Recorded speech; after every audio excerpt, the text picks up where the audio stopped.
Let's go.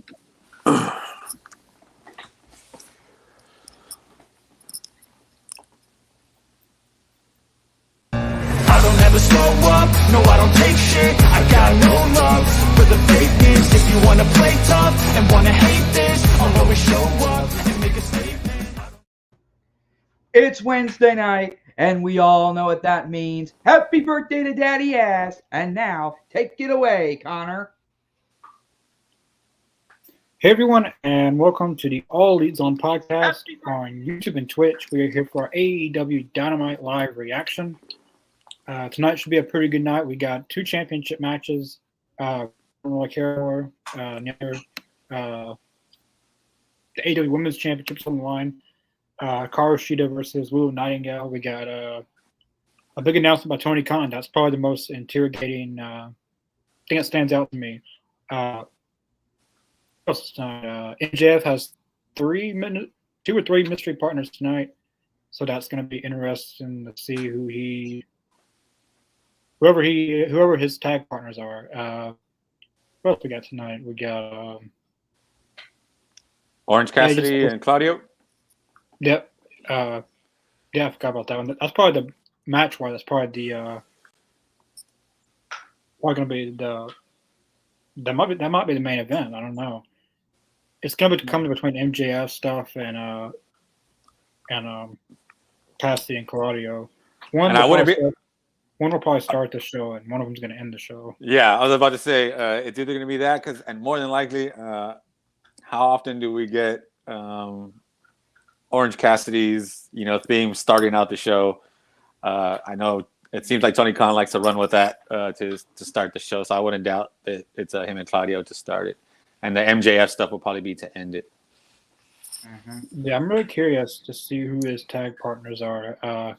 Everyone in the comments, who do you guys think that MJF is going to bring with him that's going to team with him? He's against the Bullet Club Gold. Is it just a normal 8-man tag, or is it elimination? Or I guess it's a normal 8-man tag. And then if they win, he has to give the belt back to MJF. Bullet Club Gold. MJF. So technically, it's called a quadruple tag match. I mean, we've seen tag team, we've seen trios, and now we have a quadruple. Is that right? Quadruple. Could be something with that quadruple belt. But I think they just say 4-man tag. I think they just say 4-man tag, right? Or 8-man tag. I think they just say 8-man tag. I think that's. No, I like the trios deal, but 4-man tag, that's taking a little bit. Or like how about a 5-man belt? Like what would that be? A quad? Yeah. And I'm not even too sure. I don't know what that would be called. And let's not also forget that as I mentioned when doing the introduction, today is Billy Gunn's birthday. What did you do for his birthday? What? What did you get him for his birthday? I told him happy birthday on Facebook. Great present. Little early.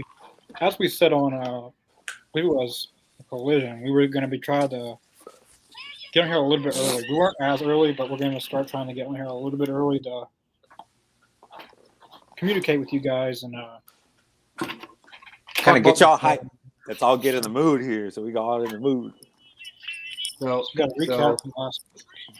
So, as worth of Joe Swanson, let's do this. I think AEW should stay away from trying to get Claudio on the not because he's not a good wrestler, it's because every time he's on there, someone gets injured. Oh, you think is he the curse? You think he's the curse? Because the first time Adam Cole got injured, then Bryan Danielson gets injured both times he's in the ring. So if he wrestles again and someone else gets injured, then I don't know. I mean, it's not really his fault, but golly.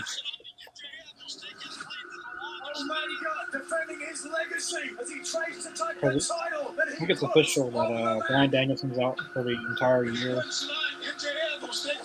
Rightfully so. Broken orbital bone. Yeah, you got to take your time off with that, which sucks because we're not. Now we're just getting less and less of him as he's about to retire, and just unfortunate. It seems like he's always been injured in his AEW run. Like he's always been injured. Yeah. But that's not like, but an orbital bone is just something that, and to me, it's just like a freak accident. I wouldn't put that on age, because anybody could. I think that could happen to anybody. I think Orange Cassidy could get a broken orbital bone right now, and he's young as hell. So I think I wouldn't put that so much on age. But I think I know who's going to be MJ's tag partners now. Everyone who wants to beat MJF is going to be his tag partner. So Samoa Joe. Like they'll all be his tag partners, and they're going to tell him that they want title shots tonight. Well, they will team with MJF tonight if he gives them a title shot. Kind of like what he did with Samoa Joe. Well, who would he pick as his title partner? I mean, his tag partner for the pay-per-view against the Ask Boys. That's a good question. I don't know there. Partners to team up with tonight, and you've made a lot of enemies lately. So how are you possibly going to find 3 people to team up with? Renee, thank you for shoving that all in my face. That was incredible. To answer your question, I've got a little list here of everybody on the roster, and hopefully there's one person on here, video chat? 3 that aren't complete a-holes. But in the interim, I'd like to get some advice from my bro Chacho for life. On video chat, Mr. Adam Cole, baby. How are you feeling, buddy? Oh man, that beard he's rocking the beard now. So it does make me happy. The fact that you were officially the longest reigning AEW World Champion of all time. That's at this point, you're the greatest AEW World Champion of all time, and that's something to be really proud of.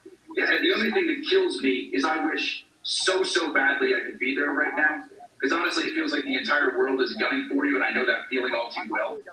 So I do at least want to say this, Max. I think you should consider Samoa Joe's offer, man. Say your TV, Chris. The last time I wrestled that guy, he almost broke my neck. But look, I really got to get going. I got to find 3 partners before the main event tonight. And just so you know, So he is main eventing, yeah, that's right. I'm going to successfully defend our ROH tag titles at the pay-per-view at Full Gear. I got you, brother. All right? I'll see you around. You got this, Max. Love you. Serious question. Obviously, can you believe Max leaving mid-conversation? You know I would never do that to you, right? But also, serious question. Are we still pretending that he's obviously not the devil? Like, because he seems like the devil to me. Oh, my God. Adam! And he just hung up on. He just hung up on him.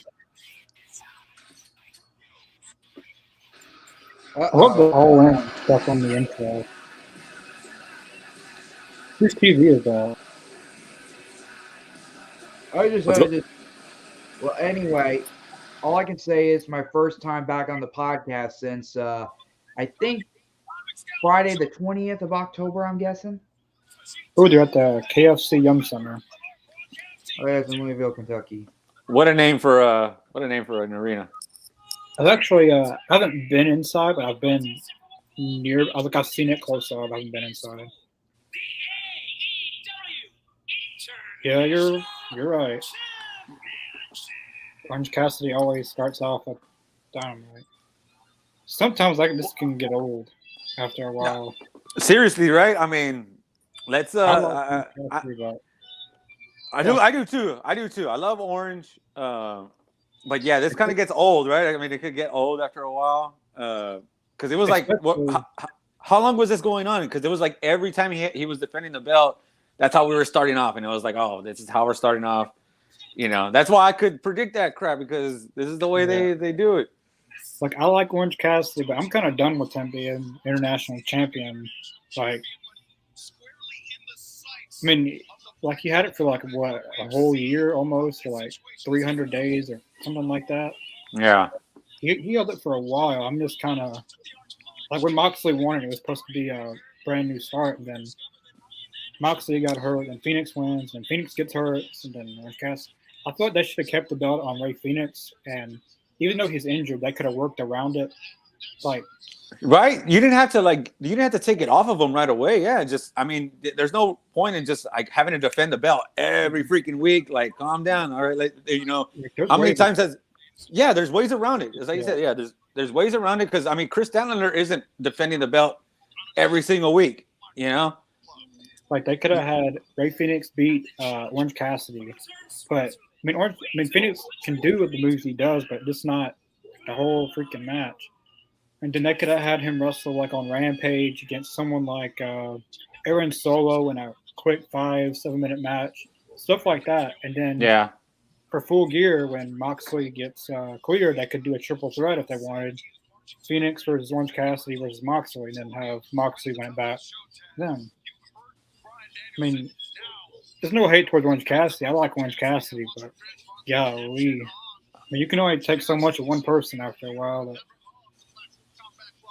And especially like him starting out the show. Like I would like, like I said, I like Orange Cassidy too, so I wouldn't mind him going back and doing the best friends and doing some trio stuff. Something like that.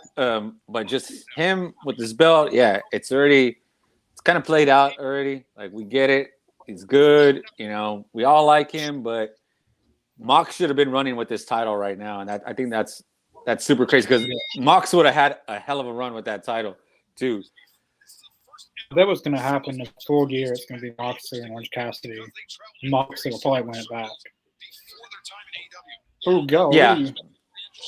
He just jumped down. This is a brand new match. This has never happened before, I don't feel like. Not singles.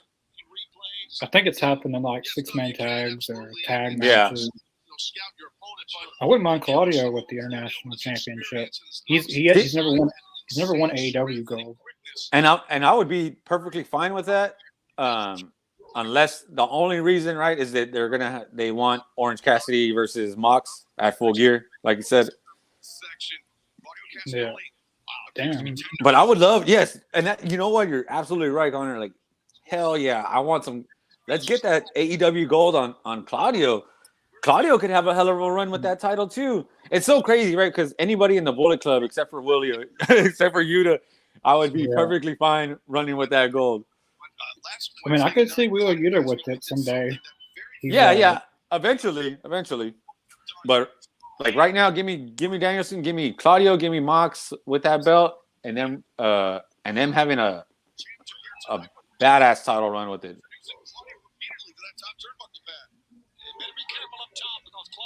Oh, caught him perfectly. Claudio is very smooth in the ring. He's probably probably one of the most underrated wrestlers, right? I mean, yeah, WWE didn't book. I mean, there for a minute they pushed him for a little bit, but they never wanted him to be like there was Intercontinental title, and that was it. Like there was no getting. Like they didn't want him to be higher than that. And that's that really pissed me off too because man, I didn't understand it. I mean, when I saw Claudio, I was like, what is wrong with this guy that they don't want to give him that title reign? Like, what is it about him? He has the look. He has the skill set. I mean, he could dominate. I mean, that's what WWE likes, right? Those big guys that can dominate. I mean, he could have beaten anybody in WWE easy. I mean, not easy, but that you would have believed it that he could have beat them, right? I mean, I like right here, like with Orange. Come on, you really think that Orange could really beat Claudio like the way he could beat, the way he beat Mark? Like, nah. Claudio is just way better, and more than likely, Orange is going to retain, probably doing some roll-up crap. More than likely, he'll probably win with the roll-up. So, and that too, I want to say is getting played out like super bad because he has done that too many times. If you go back and look at all of his title defenses, he won by that same roll-up every match. I mean, his finisher is what the beach break. There's beach break, and then the orange punch. We got a few comments. But we have a great show. Yeah, tomorrow we have a pretty good Talking Elite. It is pre-recorded, but we did a very funny episode. It is the gimmicks of the golden era of wrestling. So we'll be talking about Hulk Hogan, Randy Savage, Andre the Giant. We'll be here for Talking Elite 7 p.m. 7 p.m. Central, 8 p.m. Eastern. Adam Cole's long beard now. Yeah, he's kind of growing out the beard a little bit. Adam Cole looks so different. Yeah, it's just the facial hair. He's been at home, I guess. And Yeah, when you're home ridden like that, you're like, I don't even really care about shaving. That's what happens when you don't have to go out in public. Yeah, at some points it feels like that. Jericho. Yeah, he's back. Jericho and Omega's teaming up again. Live against 2.0. That's who they're going against. Don't forget. Yeah, that's gonna be something. I would love to see that. I didn't catch this, but when me and Chris were at Collision, someone told me that when you remember when Claudio spun around Ricky Starks? Like, do you remember that? Like over and over and over. Oh, well, and it went after the show, right? The show cut off, and he was still spinning him, right? Yeah. Someone said, seeing he went to the back, threw everything out. Wait, say that again. Hold on, you cut out. I don't mean. Say that again. He did what? They said that when Ricky Starks went to the back, like someone I knew told me. I can't remember who told me, but someone told me that when he went to the back, he just threw up everywhere. Oh, damn. Yeah, I remember that it was right before Collision into Battle of the Belts, and Claudio just keeps spinning on Ricky Starks, right? He spent him a lot longer than normal. Like, normally he spins people for like 20 seconds, something like that, but he did that for a long time. Because remember, right? Because the show cut off. Like, the show ended, and it ended with him spinning him around. I think what was that? Was that Dynamite? And then it ended right. And he was Collision going into Battle of the Belts, I believe.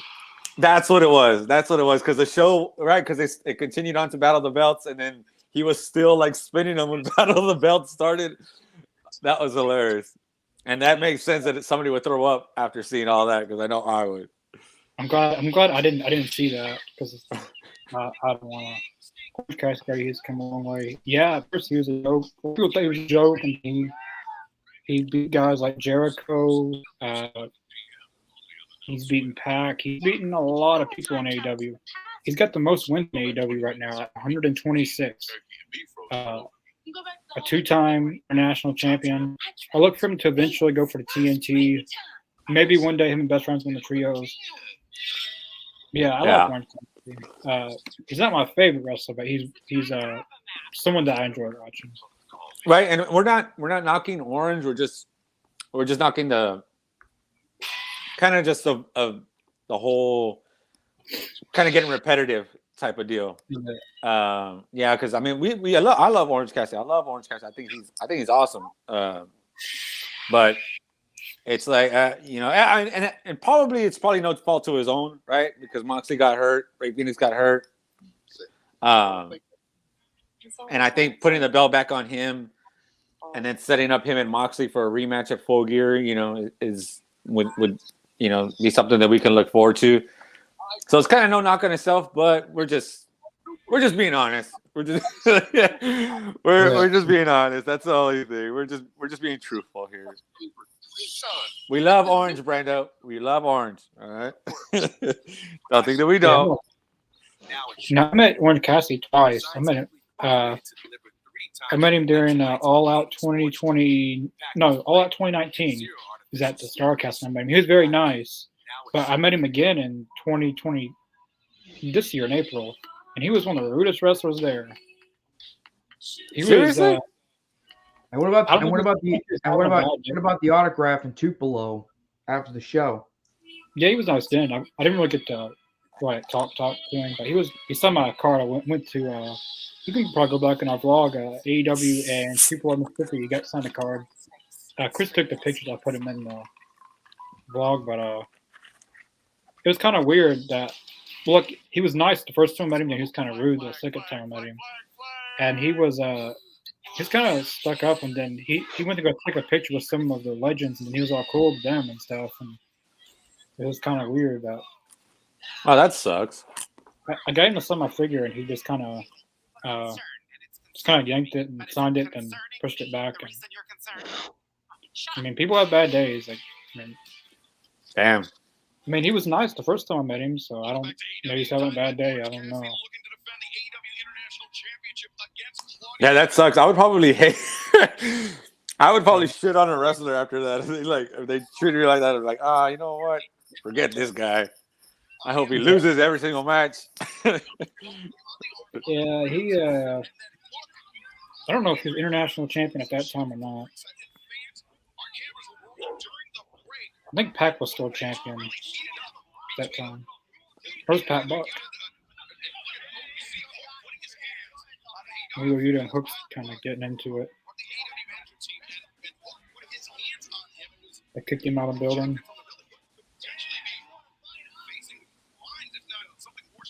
Oh yeah, let's get that match. Let's get this set up for Rampage. Why not? Throw on a Hook and Yuta match. I'll take it. Ooh. Damn, but you said Pac, man. Damn, that makes me miss Pac. Sheesh. I've actually met Pac. Well, me and you were talking off of here, but I met Pac. I went to All Out 2022 Fan Fest, and I got to meet Pac. He's very rare to meet, but he was just like if you meet him in person, he's just like he is on TV. But like he has the same look. He wore the glasses. He was very just like he would be on TV, but he was very nice. Like intimidating, but very nice. Yeah, he was very nice. We took a picture and I talked with him. He was very nice. Like going up to him, you probably think he's really stuck up because he's still playing the character off TV, but he's still very nice.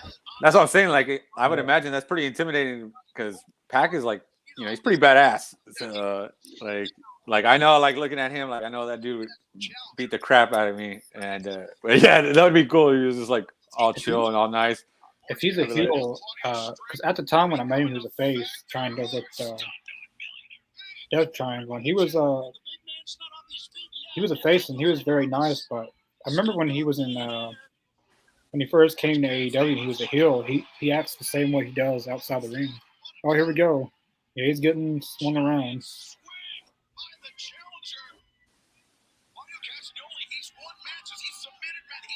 I wonder how many people have gotten sick after this. Because sharpshooter? It's a sharpshooter, Excalibur. It's always been a sharpshooter and always will be. What else did he call it? Something else. I don't know what he called it. He gave it a different name. It'd be pretty shocking if Claudia won. You gotta. Oh, there you go. But you gotta sit down on him. Yeah, it looks a little bit different, and it looks similar, but it looks a little bit. Looks off.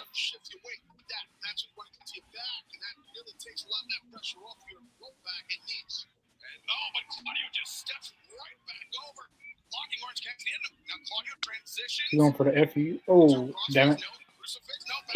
You see Orange Cassidy trying to roll over, did that.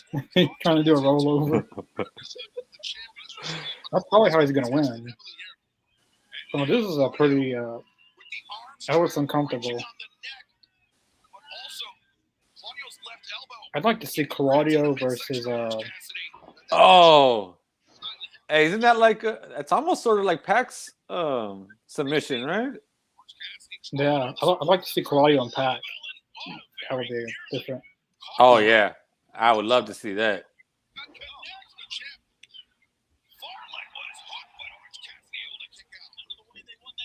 Fans on their feet this match. Claudio is one of my favorites. I enjoyed him.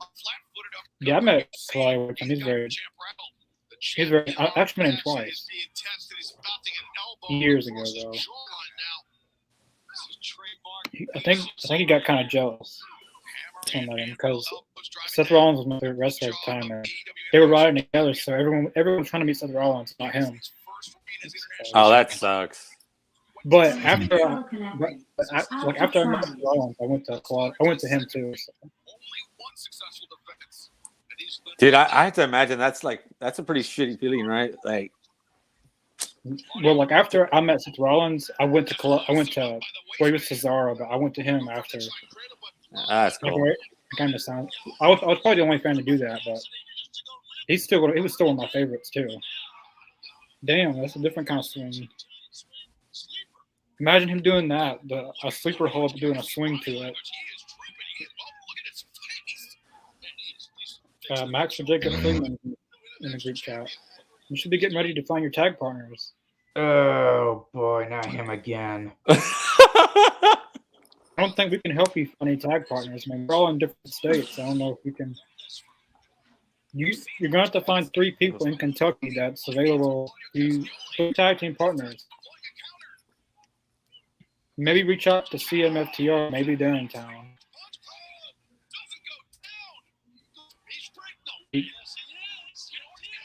Colorado's a big dude. Beach Street.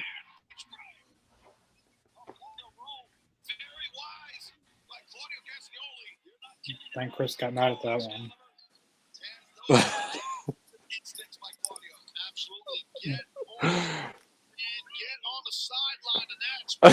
That was funny. It almost looked like he was pushing him out of the ring, right? When Claudio was rolling, it looked like he was pushing him out. I was like, why is he pushing him out? And I'm like, oh, Claudio's rolling out, yeah, so he doesn't get pinned. If AEW has an award for Wrestler of the Year, because last year they didn't do any award type thing, but if they do it for 2023, Wrestler of the Year would have to be Orange Cassidy. It would definitely have to be Orange Cassidy. I don't know anyone that's wrestled as many matches as him and has put. Like who else? I mean, I guess MJF maybe. It would have to be between him and MJF, and then you would have to decide if it's the workhorse that did it a lot, or the guy who, when he defended the championship, put up like 5-star bangers when he did wrestle. Because now he's got MJF has going against Danielson, Adam Cole twice, going against Samoa Joe, and against Kenny Omega. So that's 4 impressive wins. So that's going to be. I mean, I think, and then you think about that Danielson match. That was, that Iron Man match, which was, that was something. That takes a lot. That takes a lot out of you. That'd be very tough. That'd be very tough to pick between the two. Rainmaker.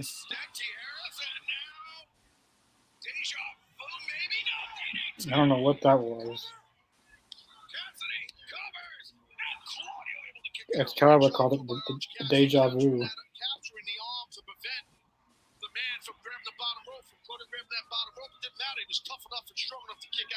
This is a pretty good match. Does Excalibur and Taz remind you of does Excalibur and Taz remind you of Michael Cole and Taz a little bit? Just like the comedy, just the comedy with it, and then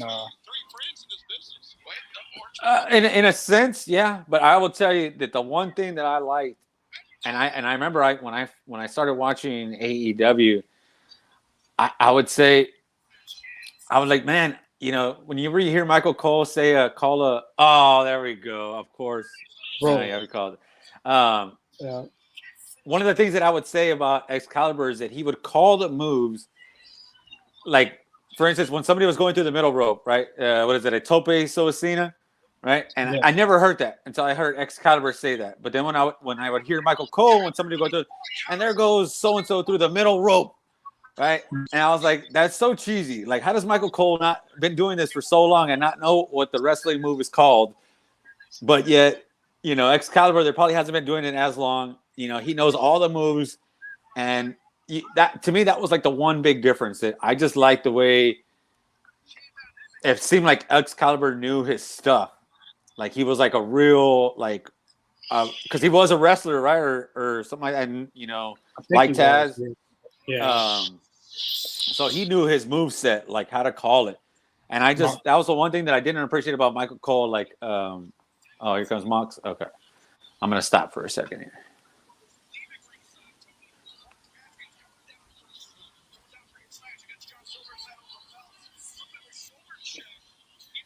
Yeah, they're definitely into Moxley and Orange Cassidy. They're definitely going for that.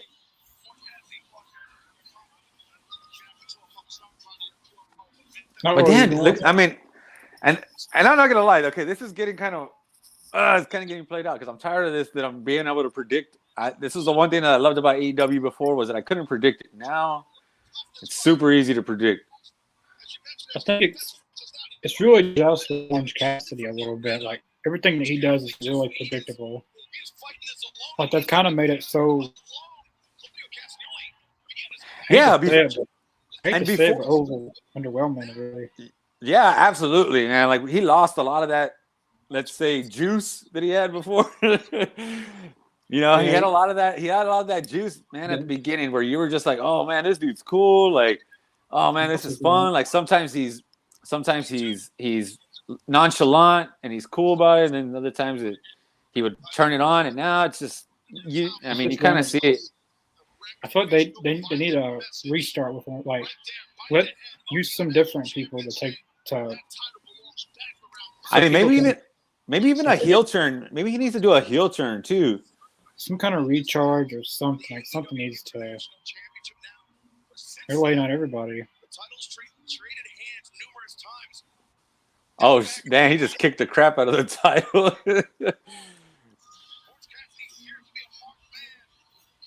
What does that sign say? Hope it's not what I think it was. Where you see us? Let's check. Say the word. Did it say the S word or what? The money word. Who the hell's Chuck? Oh, Kenny Omega's going. MJF's going to Kenny Omega's door.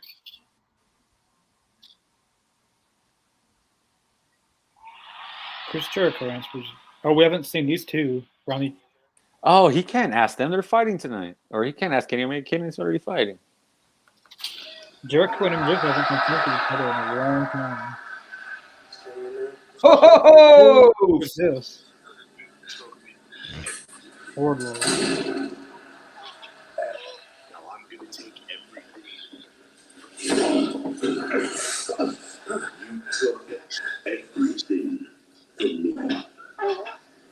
Now I'm gonna take everything from you.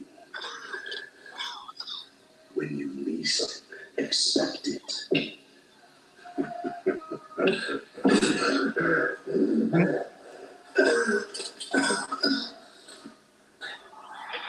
He's gonna have to choose down. He doesn't have a choice now.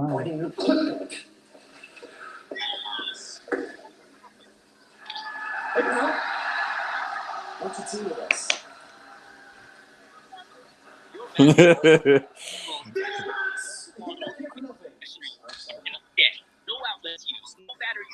No effort required. So your bathroom stays continuous. Your bathroom needs for these small spaces. The always on overfighting. Oh, jeez. Oh, bravo.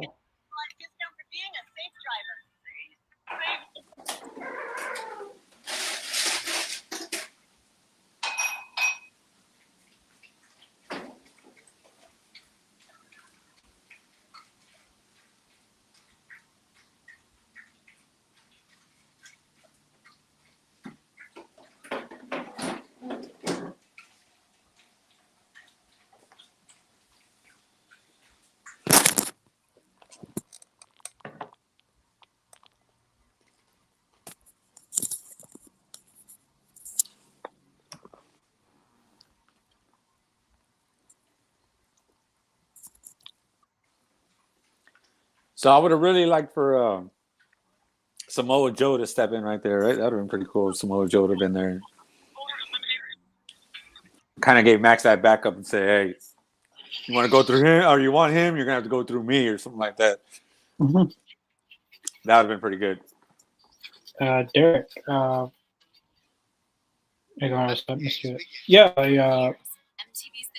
I seen that you were messaging that you were there, but I didn't. It was hard hearing in that place. We sat pretty close up. So guess what? Lost track of time. Next time I come, maybe we could meet up or something. Yeah. Did you enjoy the show? Did you enjoy the show? Collision of Memphis, though. I thought it was a really good show. My favorite was match with Bryan Danielson and Andrade, and House of Black coming out beginning of the show, middle of the show, and then the main event of the show. I really like that.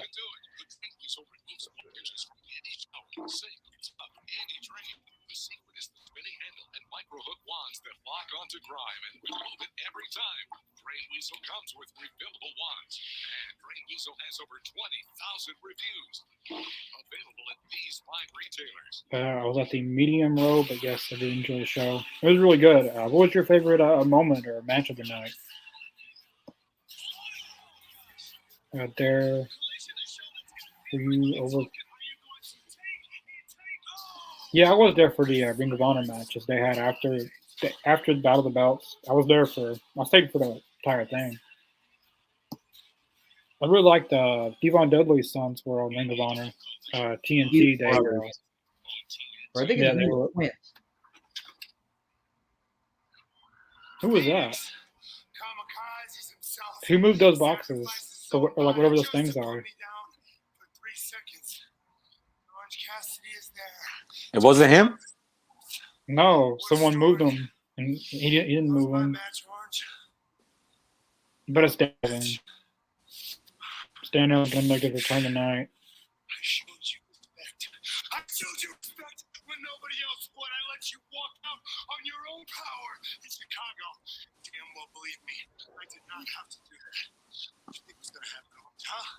Just write me off? You write me off like everybody else did, like they always do. You, say everybody. You know, right now, I'm not doing too good. So maybe this isn't even about you, man. Maybe you're just the wrong guy at the wrong place at the wrong time. Doesn't matter. Either way, at full gear, I'm going to beat you within an inch of your life with my bare hands. And there's not a damn thing. I don't know about this Moxley promo. Just because I can. I'm just over the Moxley and Orange Cassidy. And, Moxley, I mean, that's a powerful message. they've kind of. Who is this? Oh, it's the.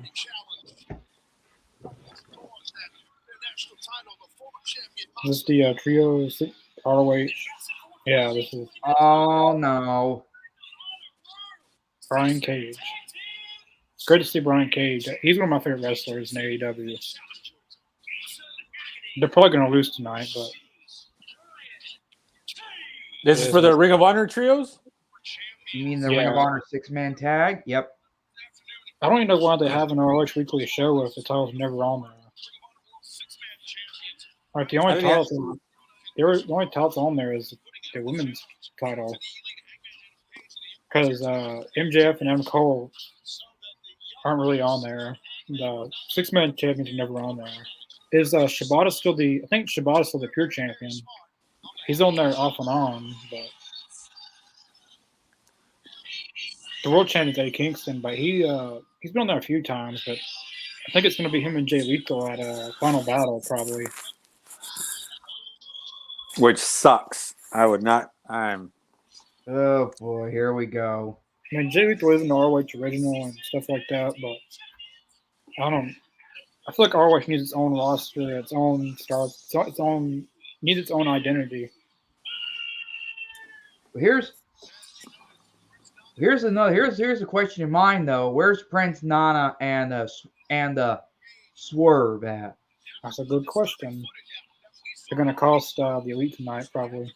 Remember, let's not forget though. Swerve Strickland and Prince Nana at the house at Hangman's house, broken into. Yeah, that's a good question. Normally, I bet Prince Nana's he's either under the ring or he's gonna come out towards the end of the match. Or maybe Swerve Strickland's gonna say something about breaking into Hangman's house and all that, and probably, I don't know. I don't know. I mean, if anyone has noticed, though, Prince Nana appeared in Memphis Wrestling just 3 days ago, along with our next guest, Brandon Cutler, who will be here on November the 11th on this podcast. Do you not like Prince Nana? Well, I know. Well, I don't like him in it. Well, I don't know, Connor. I mean, I know, as some people would say, Someone Did you hear what he said about Billy Gunn? He said that Billy Gunn is just an old hag and should just retire. He didn't say that. Well, go on Being the Elite, and Prince Nana said that. When was this? Today? Whenever BTE came out, then he said that Billy Gunn, he's an old hag and needs to retire. Look, That's I'm not big. Look, Not I my know, word. I know Prince Nana is in character. I'll give you that. That's what he said, not me. Well, I know He that. I should know just that, go back Connor, to- unless you're just. You should just go back to Stanford and kiss ass Triple H. Gee.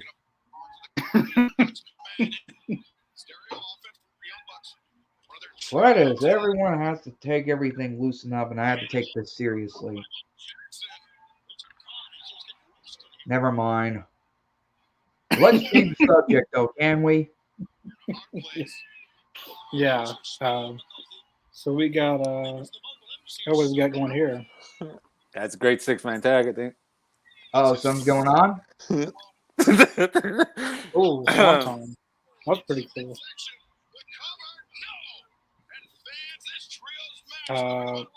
Jacobs, AEW, AZ. Yeah, AZ, let's go. I wish I could have. I haven't refereed in a long time. Probably before the pandemic started. If it wasn't for the pandemic, I was set to referee at quite a few shows. But the pandemic kind of screwed all that up. But I would have loved to referee for Ring of Honor. Cubs getting already. Yeah, Hear what Mr. Jacobs says, everyone. Michael, who do you guys think is under the mask? Chris, are you under the mask? Just wondering because Halloween is over, Chris. Oh, gee, Michael. Stop. I wish you would stop talking about MJF, the devil, and all that stuff. Well, he technically didn't mention MJF. Hey, so let's go back and talk about. Okay, that's a good topic while we're on commercial here. That Michael brings up. So I'm assuming y'all saw the little video that they did with the women. Yeah. With the Doja Cat, I believe is her name. Yeah. And Britt Baker did the horns when she mentioned something about the devil. Yeah. And she did this horn thing, right? And I remember I had said this on the pod that the first person that was wearing that mask wasn't the same person that was wearing it the second time. And the first time, yes, it definitely looked like it was somebody that was skinnier, not broad shoulders like a dude. And people were saying that it did seem to have a feminine physique. And I was like, man, let it be Jungle Boy, right? And everybody's going to rot on Jungle Boy and say he looks like a chick. But anyway, so don't you mean Jack Perry now? Screw up Jack Perry. Whatever. Either way, Jungle Boy, Jack Perry, everybody knows what I'm talking about. So, but the thing is that what if it was Britt Baker that first time and then it was Adam Cole the second time? Because they can put anyone they want under the mask and not be the person that's going to be under the mask. So Adam Cole's injured. They could have had Britt Baker just. Yeah. And they can. I mean, they can freaking put Ryan Nemeth in that mask, and it would not be the person that's going to be it's not going to be the person under the mask. What about Nick? What about Nick? Nick Nemeth. I hope not. Well, I don't know. I mean, that would be illegal, though, right? Because if he's under his 90-day clause, that would be illegal for him to do something like that. He's not I forgot about that. Never mind. I think what AEW should ROH needs to be its own brand, its own wrestlers. I mean, you can have guys like Eddie Kingston and people from AEW, but they need some people that's just for ROH. So if I was them, I would sign just for ROH. Dolph Ziggler, Shelton Benjamin, put Johnny TV on there. Maybe they could sign Tennille Dashwood or Emma. Let's not. Yeah, as I had mentioned earlier on, this is my first time back on the podcast in over a week. Yeah. Ooh. So, yeah, I've been busy and all that. Hangman, you're not CM Punk. CM Punk does that. What he just did. And now Hangman's on fire. Bishop Gone gets Ooh. Yeah, Hangman is on fire.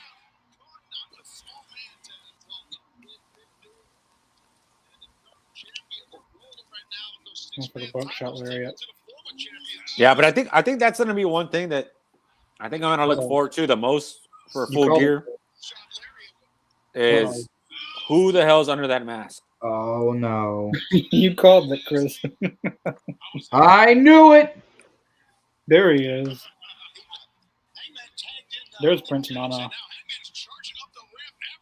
And Hangman went AWOL. He just left his team out there. How dare Hangman? That is not a loyal tag team partner. How dare he do that? Now they're gonna. You know what? And don't be doing that BS. And then don't give me no camera angle of them getting into it backstage. That was one of the fun things when I used to see WWE do that. When they would do their backstage, getting into it segments like that. That was dope. But now they're gonna lose the championship. Now they're gonna lose the belts. I don't know. I'd be okay. I'd be okay if they lost because Brian Cage is one of my favorite wrestlers. Yeah, because there's no way these two could beat all three of them. I love the Young Bucks, but there's no way both of them could beat these guys. Like, nah, I don't think so. Unless someone costed, them, but 3-on-2 right now. Ain't nobody gonna come help out the Young Bucks. I know that. Just finish the match, damn it. You're gonna wait too long, then Hangman's gonna come back out there. Damn. Gates of Agony are pretty good. Like they're damn. Yeah, they got some. And this move right here is. Ooh.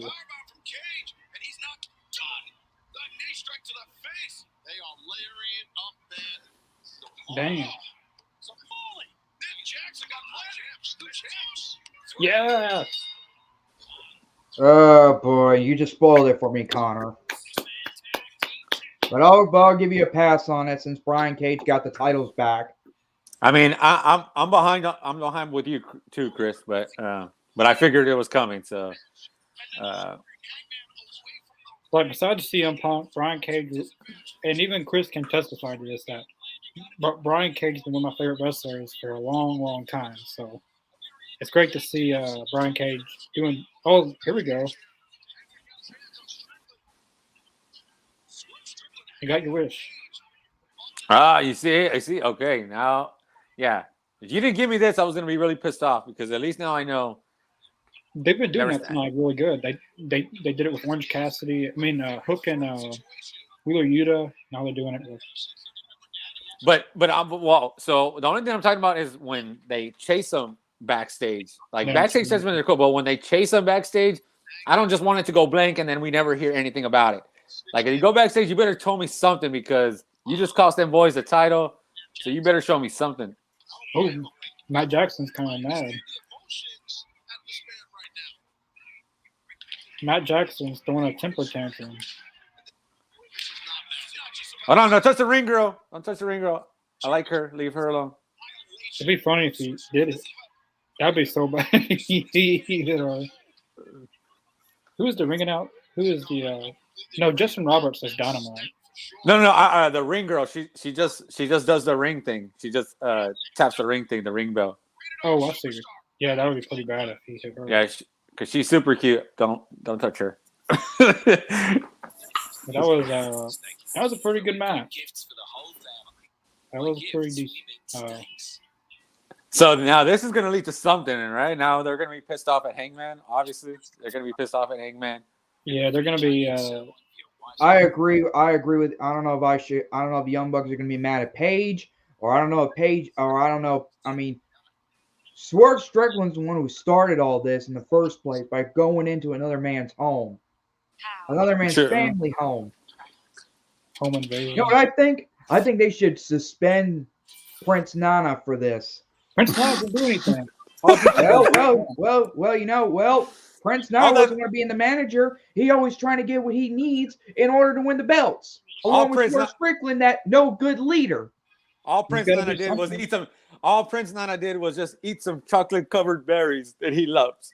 Well, I hate to say this, and I'm sorry I have to say it in front of everyone live, but bullshit. He just had to do what he had to do. It's just business. And maybe you got that right. Well, hey, I remember Prince Nana was the one who was telling Swerve not to go into the baby's room, right? He said, "I don't like this. This is not a good idea." I can't do his accent, but yeah, don't. I think at Full Gear it's going to be. See, it's a good question because the Young Bucks are probably going to be mad at Hangman because he just left him there, and then I'm telling you, at Full Gear it's probably going to be Swerve and Hangman, but this time Hangman's probably going to win because this dude just went to his house. He costed him and his friends the ROH tag 6-man belts. Like, eventually Hangman's got to get some payback. So I'm glad that after Wrestle Dream they continued this feud because this is a really, really good feud. Oh yeah, I remember we had talked about this after Wrestle Dream that when you could set up a feud like this without any belt, like this is one of the better intriguing stories going on, in AEW, right? And when you could do it without a belt, like these two guys, they just show you that they're main event guys that can do it without the belt because it's hard to do a good storyline that people want to pay attention to when there's no belt, right? And it's just like pride, and that's why you had to do something like that with going into the home, make it more intriguing. That only gets you more invested. Look at Chris. Chris already blew a lid. He wants them all suspended. It kind of feels like this feud doesn't match up to this feud, but CM Punk and MJF. It didn't involve a title, but it was very, very personal, very real life, very. See, and nothing could come. I don't think you can get one as top tier as CM Punk and MJF without any belt. I mean, that was crazy.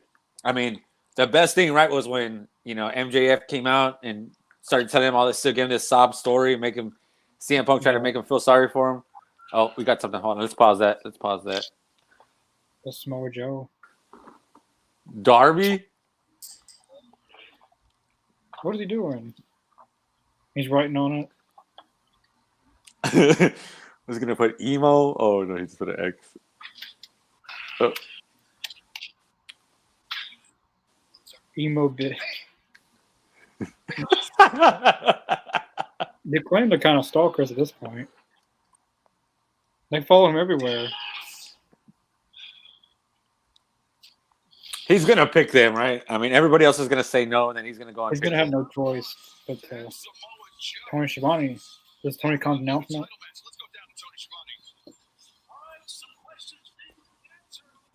It'd be funny, right? Though, if MJF said, "Oh, I picked Daddy. Yeah, I'll take Daddy Ass and Bowens, but not you, Max." Oh, this is Edge. I feel like we haven't seen Edge in years. I was thinking about that too. I was like, man, it's like we got to see him one match. He's made some appearances, but yeah, I don't think we got enough of him. I made a post on Twitter and that kind of got blown out of proportion. Why? What happened? What did you say? I just put that. How did I put it? I put basically saying that it feels like they've dropped the ball with Edge, and like he's. You can't say shit like that. You can't say shit like that. People are gonna come after you no matter what. What? There was people that agree with me. There were some people who thought I hated AEW, and golly. I mean, you say one thing, and it's like you killed the AEW, like you put them out of business. I mean, golly. I like Edge and I like AEW, but that's why I don't say shit. Even if I disagree with, even if I don't like something, I don't say shit because I don't want to deal with people coming back at me and giving me all kinds of weird, I'll let them, things that I gotta come back and block them or mute them or something. Because that's happened to me a few times where I've had to just be like, nah, I'm not even gonna argue with you. Like I said one thing, I'm just gonna block you. Dude, that's why I don't even say anything bad about WWE. As much as I don't like it, I don't like the product, but I don't say bad shit. I just ignore it. I just scroll through whenever somebody says something like, it's trash, but I'll say it in my head and I'll just keep scrolling. I'm like, you know, So I wonder but what. that's Wonder what I just gonna All the hats that this man talk about wore tonight. backstage, you cheer even louder, I promise you. this has to be about him teaming with Sting, right? And Darby. Full Gear, probably so, because last week Sting kind of went off on Edge. You know, last week, Sting got in my face. It'd been cool seeing Edge versus Sting. He also said, That'd be cool. and for those of you that were confused by that, we do. Because Sting and I, we've had a lot of the same injuries. We've faced a lot of the same things. So over the years, we've been an ear for each other. We've been a sounding board for each other. And I respect the hell out of that man. I also respect Darby Allin. Because I think Darby Allin is one of the linchpins of this company. He's one of the foundations of this industry going forward. If you don't see Edge that, always cuts very good in detail promos. Like, you never can get bored with his promos. But Tony, I know you want. And I like his jacket. That's a badass jacket. What am I going to do? Am I going to team with Sting and Darby Allin at Full Gear? You need a team with them, Edge. Oh, this should be interesting now. As someone would say, business has just picked up. I love doing a lot of Jim Ross impressions, especially when it's heated moments. Yeah, this should be good. It's probably kind of a good.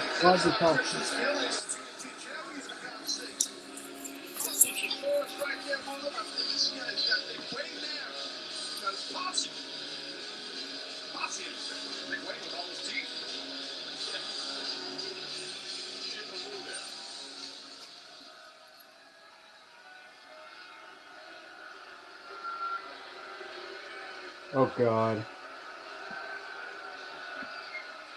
Louisville, shut your damn mouths while I conduct business. Now, Adam, before you give your answer,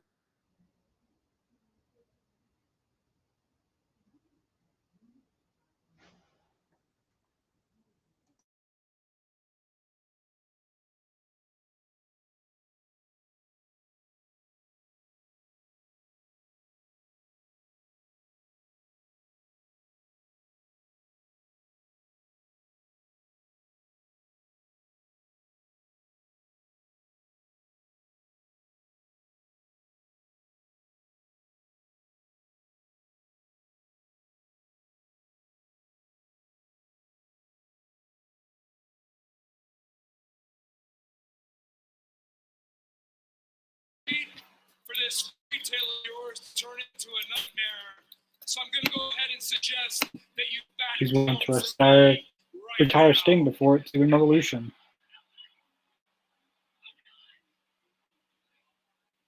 If you know it's good for you, Adam, you will back down from me, or else I'm going to snap I like your Edge too. neck. I like I'm Edge. gonna snap your Edge is neck. totally up. See, no one's called him Adam Copeland. Like, that's a person. Like, some people are just supposed to be certain people. Like, I'll always call Edge Edge. Like, I'm not calling him Adam Copeland. Is just not. It's like calling John Cena something else. Like, that's just not.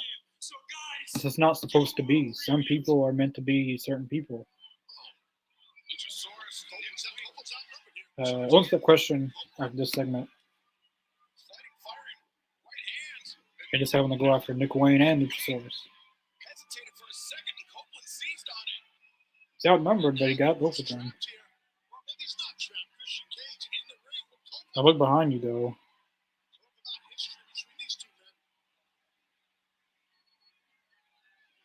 So I'm saying. That's what I said. You should look behind him. Sting's got to come out and help Edge.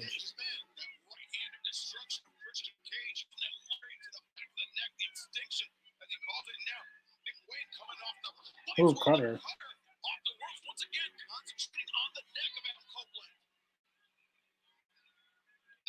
Christian Cage is he's a very great person to learn from in wrestling. I feel like him being paired with Nick Wayne is really going to progress Nick Wayne's career long term.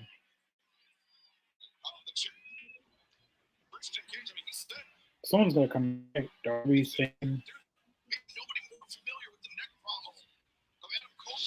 Uh-oh.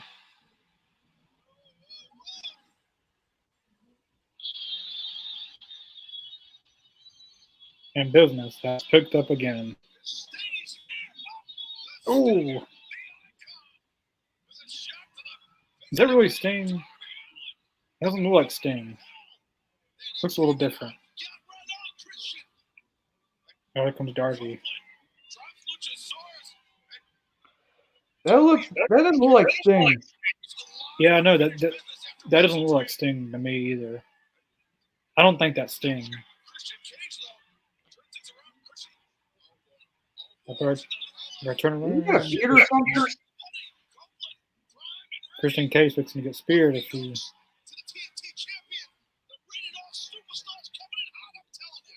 Boom!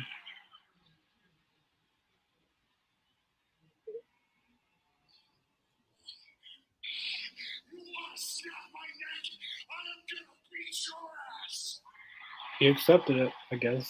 He said he's going to beat his ass, so.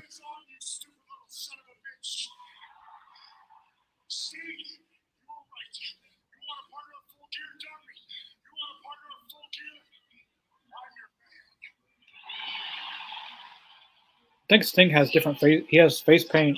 He has the face paint a little different. That makes him not look a little different. So the match is official at Full Gear. It's gonna be Edge. I think Sting's got a beard or something underneath. I think he's got face paint, like black face paint.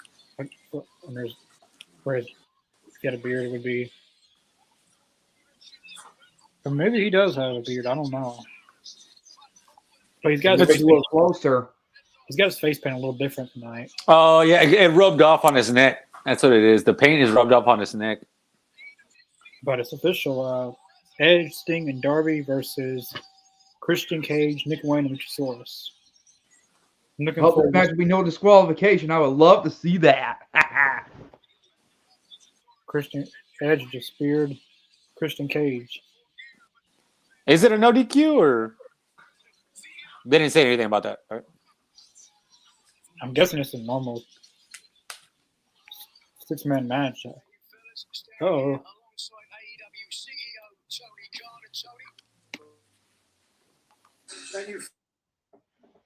Oh boy.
Priority and Bruh, access pre- don't make this a huge announcement. 27th, with details being emailed to everybody that has registered.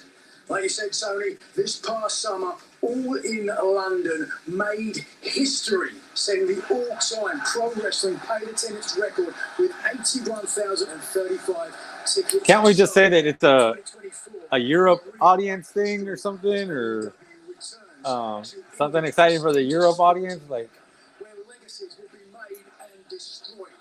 Moments that will echo Why make this a? Why are you trying to make this like? I don't know. That's years ago and first dreamed of being a professional wrestler. Dreams unimaginable. not a fan of that. And with a memory of that dream still in my heart, I cannot wait to see you all in Wembley Stadium, August 25th. Fellas, back to you. On December 1st, all is That didn't even need to be on TV. They could have That's just made that ridiculous. announcement on. What the heck was that? That was ridiculous. That's the That was not a major dumbest. announcement. I mean, you What could, like I said, you could have said there was a major announcement for Europe or whatever, you know, the UK. Why are you making that a big deal to put on right now, November? That shit is not until August, bro. Like, oh man, that was kind of a letdown. now all of his stupid little Tony announcement thing. Now I'm starting to get pissed off. I'm starting to get a little upset now because that was the most dumbest shit that I've ever seen in my entire life. Yeah. Like, how are you gonna say a huge announcement and it's just for early ticket sales for a show that's in August? Bro, no, that is just dumb. And like majority of the people in America, like I would say about 80% of AEW fans in America are not going to that event. I mean, 100%, 100%. But I would have much preferred that him say that he was going to go to other venues in Europe as well. Like they were going to go to Germany or do something else. Like that would have been cool. But just to say that you're announcing early ticket sales, come on. That's just dumb, man. That's just dumb. They could have made this announcement just on social media. Like they could have just made it on Twitter. Like it didn't need to be on TV. And why put that shit on there that Tony's making a huge announcement, right? To make it seem like, oh, we all got to be paying attention. Oh my God, yeah. Okay, that I don't really get pissed off with what AEW does. I usually am okay with whatever they do, but that shit is pissing me off because that is just dumb. That was they should announce like an HBO Max deal or. That's what the hell I'm waiting for. That's what I mean. I could have. That's what I was hoping the announcement was going to be. And a lot of people were. I saw a lot of people else like saying that too. That is this the big, HBO, the Max deal that we're gonna, get the pay-per-views on Max now? And nope. That's what I was hoping. Like that's what I was hoping this was going to be, but didn't we already know that All In was already happening? I mean, like they could have made this announcement for tickets on social media. Like it didn't need to be blown this big. Like and to take up those few minutes of TV time, right? Like what was that? Like a good 5 minutes? That's a good 5 minutes. Like those 5 minutes are precious, man. Like and when you only have 2 hours of wrestling, those 5 minutes are precious. Like you could make a match go longer. You could put an extra segment in there for wrestlers to get some TV time. Like that's ridiculous. Like, that is just ridiculous. That was a waste of TV time, really. Can Don Callis ever shut up for once? Well, his big announcement was that you can buy your AEW All-In ticket in November or something. Like November something. You can buy your All-In. Who cares? The show's in August. You're making an announcement for everyone around the world that something that's not even going to happen until next year in August. Like that's a whole year away. That for one country, right, is only really worried about. I mean, I get. I mean, there's, it's in the UK, right? But I know there's probably there's a few, like there's a good chunk of people that will probably go from the US to All In, but a good majority of people in America is not going to All In. Yeah, there'll be some, but this isn't really a big announcement, really. It's kind of like they could have just put this on social media. Like they could have made a Twitter post about it. And the fact that there was a lot of people that were upset that they didn't get the card that they wanted when they bought those tickets just makes this like an even worse announcement because there was a lot of people that were upset about the card. because they bought tickets before the card was announced, and then when the card was announced, a lot of them weren't happy, right? So putting this out there, I don't think is making anybody that much more happier. Maybe you get a lot more time to think about it, or I don't know. Like It's not like they can book a match. It's not like they can book a match right now. Exactly. So what's the point of even announcing this or even putting it out there? Like, you could probably sell what, like 5,000 tickets maybe before like you get an announced card. But most people are they're not buying into that shit no more. Like people aren't gonna you're not gonna sell 80,000 tickets before you even announce a card. I guarantee you that. Like they sold a lot of tickets without a match, but because they were excited for a show being there. That's what they were excited for. But this is different now. Like they've been there once, and the card was really good to me. The show was really good, but I enjoyed it. I liked it. But if you're trying to sell that many tickets again, I don't know. Like it's not like you can. Yeah, they'll probably sell about maybe 7,000, 8,000, maybe 10,000. Because I'm pretty sure they do the same thing over there, right? Where they buy and they do resell. There's a bunch of resellers, right? I'm pretty sure they do the same shit over there that they do here. Yeah. So I don't really see the significance in that. Why? Hold on, like this isn't WrestleMania yet. You got a whole year. You got a whole damn year. Well, not only that, but this thing hasn't. It didn't live. It didn't live up to a WrestleMania hype, right? This past one, All In, didn't live up to a WrestleMania. It was great, but I've seen better pay-per-views, at regular venues. As far as that goes, like that was a good show, but I've seen better shows, right? Can we all agree on that? I've seen better shows.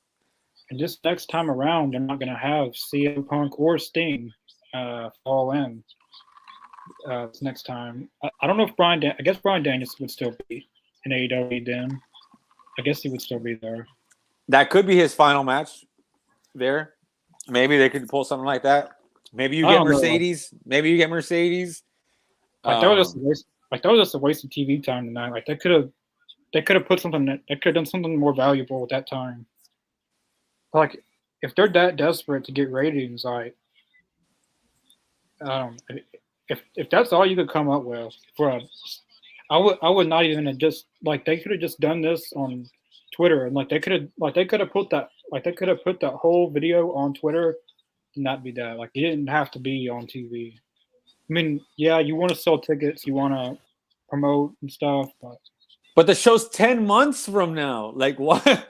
Like what are you doing? Like this is ridiculous. Like why would you? Maybe they could pull off John Cena Rock and announce a match a whole year in advance. Yeah, but what match are they really gonna book? That is that count? Like, there's nothing. There's not a match that you can really put out there that would say, "Oh, I need to buy a ticket right now." There's one match that could have been it, but which one? CM Punk and Kenny Omega. That was something like. But even if you were to say something like that, like, how could you even like go through a whole like 10 months and just be like, oh, these guys are going to fight 8 months from now, and then 2 months later, oh, these guys are going to fight 6 months from now, oh, these guys are going to fight 4 months from now. It would really get old. By the time it would happen, you would just be like, oh, finally, let's get this shit over with. Yeah, I thought All In was good, but that was just a waste. That was a waste of TV time. Hey, so I should be going to that Collision in San Antonio, so I should be there. Are you going? More than likely, I should be there. If I don't go there, it's more than likely because I died. But I should be there at the show, more than likely. Chris is sleepy. I'm not sleepy. I'm just waiting on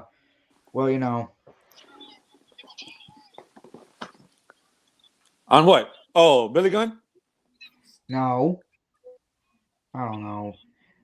Billy Gunn's probably out. He went back to Stanford already. Prince Nana said that he was an old hag and just needs to go back to the Federation. Can we not talk about that anymore? That's what he Okay. said. He said that he needs to go back to kissing Triple H's ass. All right, that's enough. That's enough. That's enough. That's enough.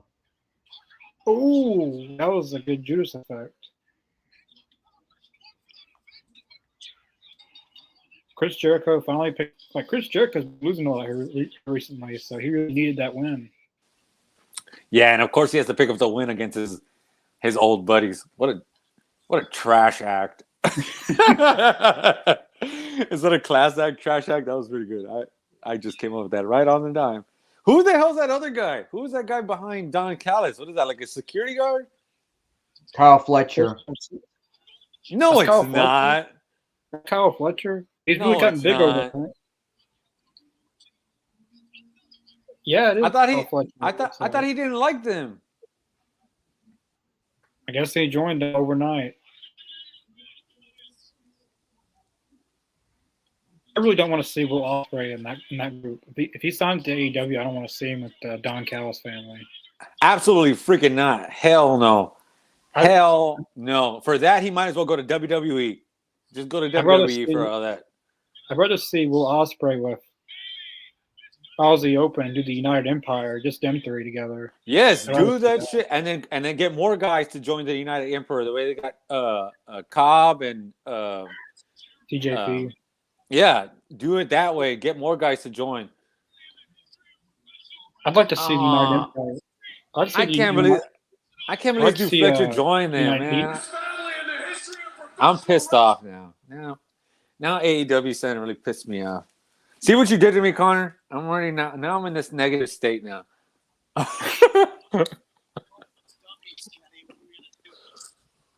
Dummies. What a dumbass. They're calling them dummies. What are you gonna do about it, you dummy? You know, it sucks walking around this planet being dummy. I mean, I hate being stupid and doing anything crazy like that. Listen here, numbnuts.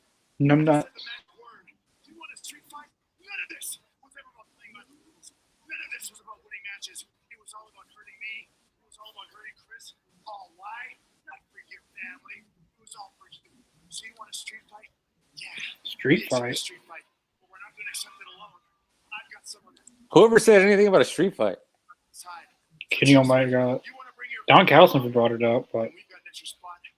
Freshly made. I must have missed that. I don't remember that. we already seen this match. Didn't they already team up? They wrestled Dream and they lost.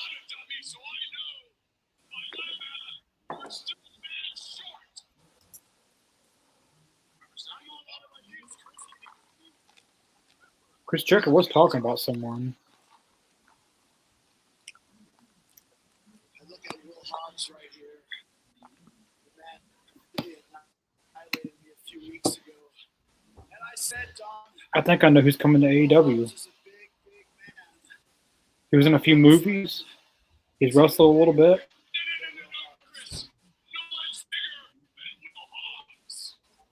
Well, there's one person, and he's insane. That's coming to Captain Insano. He's never been in a. Well, he was in the ocean, whatever. All white.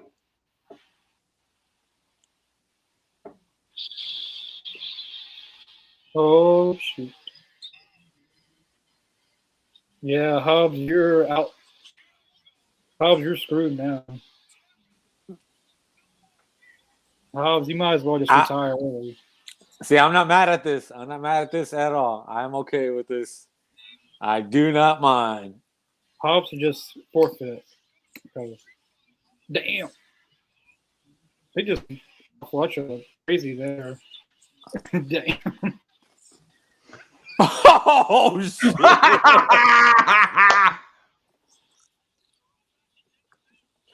Imagine Paul White and Kenny Omega in the same ring together.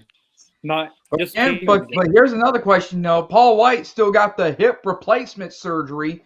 Can he still go? He's probably clear. He wouldn't. Now. Yeah, I mean, he can't. He wouldn't be in the ring if he couldn't still go. I mean, he doesn't have to go, but he can go. Is this for full gear? I'm guessing. Yeah.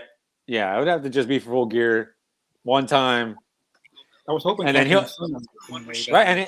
he'll be in there. He'll only be in the ring, Chris, like 5 minutes tops. Well, if it's a street fight, then it'll be Oh, stuff if it's that just street.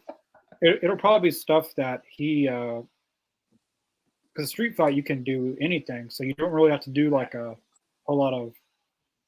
Here's yeah, here's right. You could just be outside of the ring, just kind of knocking him down, and then get a drop kick or something. He won't go down. He'll be all right. I think he'll be fine. You'll see a choke slam. He'll probably put someone through a table with a choke slam. well, at least the good news is the Paul White is back again. One time only. I was wanting to see Captain Insano. I don't know where he's been at. I mean, the last time we saw him, he was with MJF and Adam Cole, and they pissed him off in the ocean. And then they made up afterwards. Here's something else though. Do you guys remember back? They were tag team champions as Jericho. Yeah, I remember. Yeah.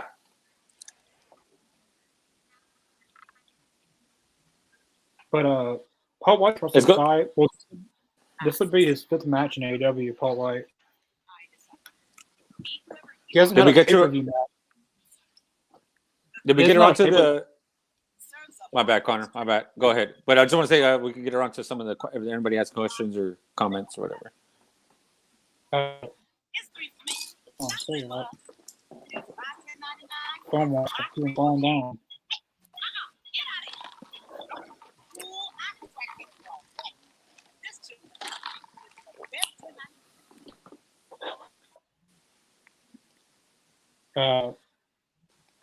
Yeah, Paul White's 4-0 in AEW. He's had 3 dark matches, and he's he went against QT Marshall at All Out 2021. I remember that. That was a buy-in match too, I think, if I'm not mistaken. I think it was on the Actually, main that show, was before but the main event between Christian Cage against Kenny Omega. I remember that.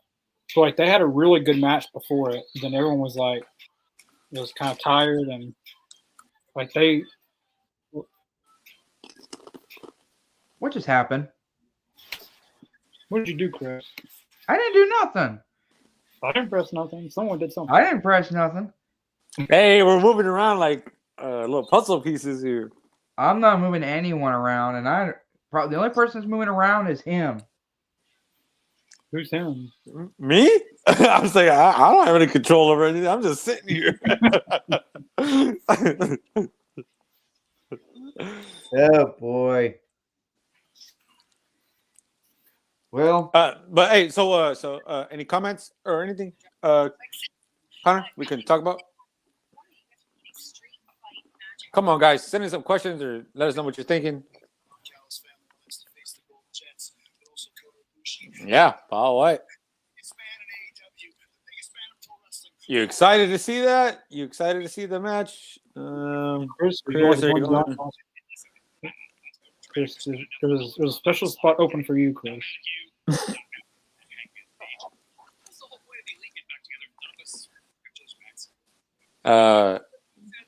What are you thinking, Chris, or not really, or Damn. I think Maybe- the Elite's falling apart again.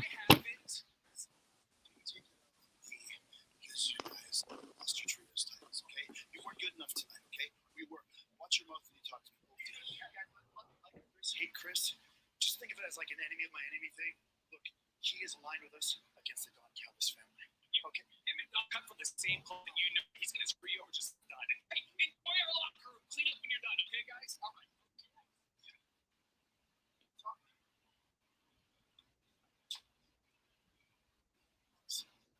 Oh, you hear what Jericho said?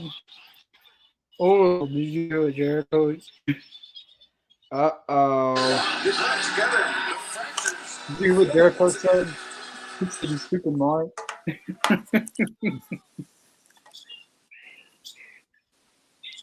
I wonder if this is true. I wonder if this is going to lead to something because, he just told him he's going to turn on you the way Don Callis did. So we got There has to be some type of truth to that, right? I mean, Maybe it's the Young Bucks who are going to join Don Callis' family. I don't know. Oh, geez, don't remind me. No more of this Yeah. Don Callis family BS. So now for Full Gear, we got quite a few matches now. We got MJF and Jay White. We got MJF and whoever against the Guns for the ROH Tag Team titles. We got now officially confirmed Sting, Darby, and Edge versus Christian, Luchasaurus, and Nick Wayne. We got the street fight with I'm guessing it's Kenny, Jericho, Kota Ibushi, and Paul White versus who else? Hobbs. Keshna, Kyle Fletcher, and Will Hobbs. So Coda's going to be in that 4-on-4? So we're doing a 4-on-4 on that one? I didn't get to hear that. That's what Kenny Omega said. So it would be Hobbs, Takeshita, Kyle Fletcher, and who else? Probably Don Callis himself. He wants to get in the mix. That old ass, man, I was about to say old ass F word, but I know we're on YouTube. So that old ass man ain't getting in that damn ring. All he wants to do is come in there and hit somebody when they're being held down. He ain't getting in the ring. He did attack a fan one time in a Mexican football game, if I'm right. Right? Is that right? Oh, yeah. I know you're talking. Yeah, he got beat up and got AAA event. Someone whooped the hell out of him.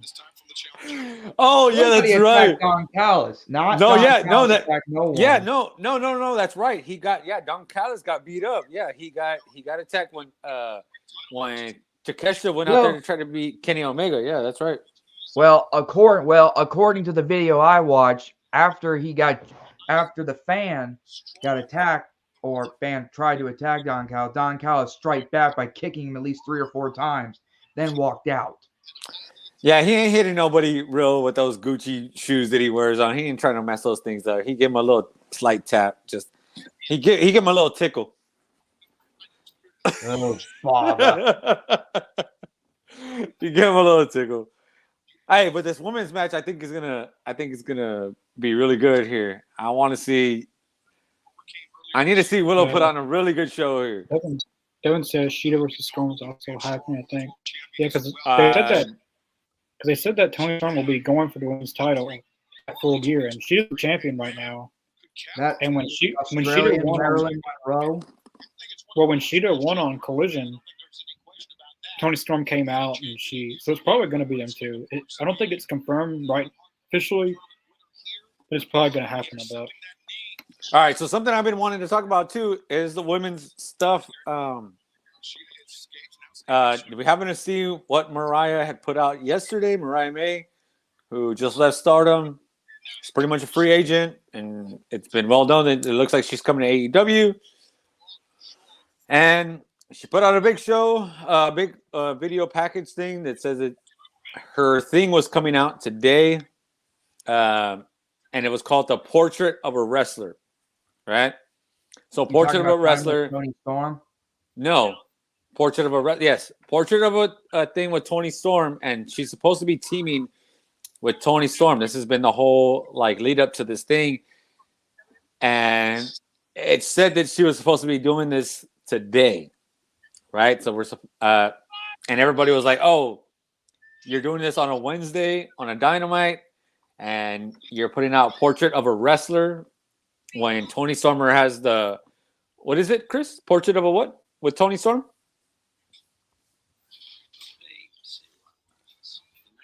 I forgot what hers is. Do I need to look it up or? Can you hear us, Chris? Yeah, I can hear you. Can y'all hear me? Yeah. What is? Mark asked you a question.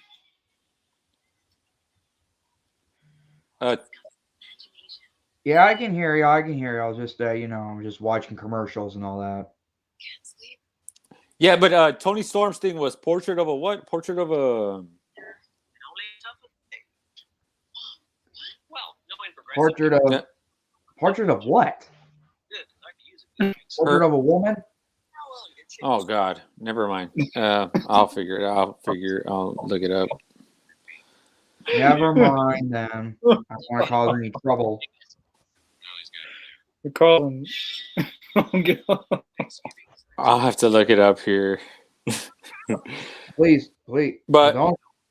But anyway, so the thing is that Toni Storm has her thing that was portrait of a, I don't know, actress or whatever the hell it was. And then Mariah May's doing her own thing. And her thing is, her thing was yesterday was she's coming out today with a portrait of a wrestler. And it's the same type of whole thing. Oh, I know exactly what you're talking about. Something involved. Nothing. And you're laughing about it, and I didn't even know about it. Because details matter. Yada yada. I'm already in it. No, it wasn't that. It wasn't that. It was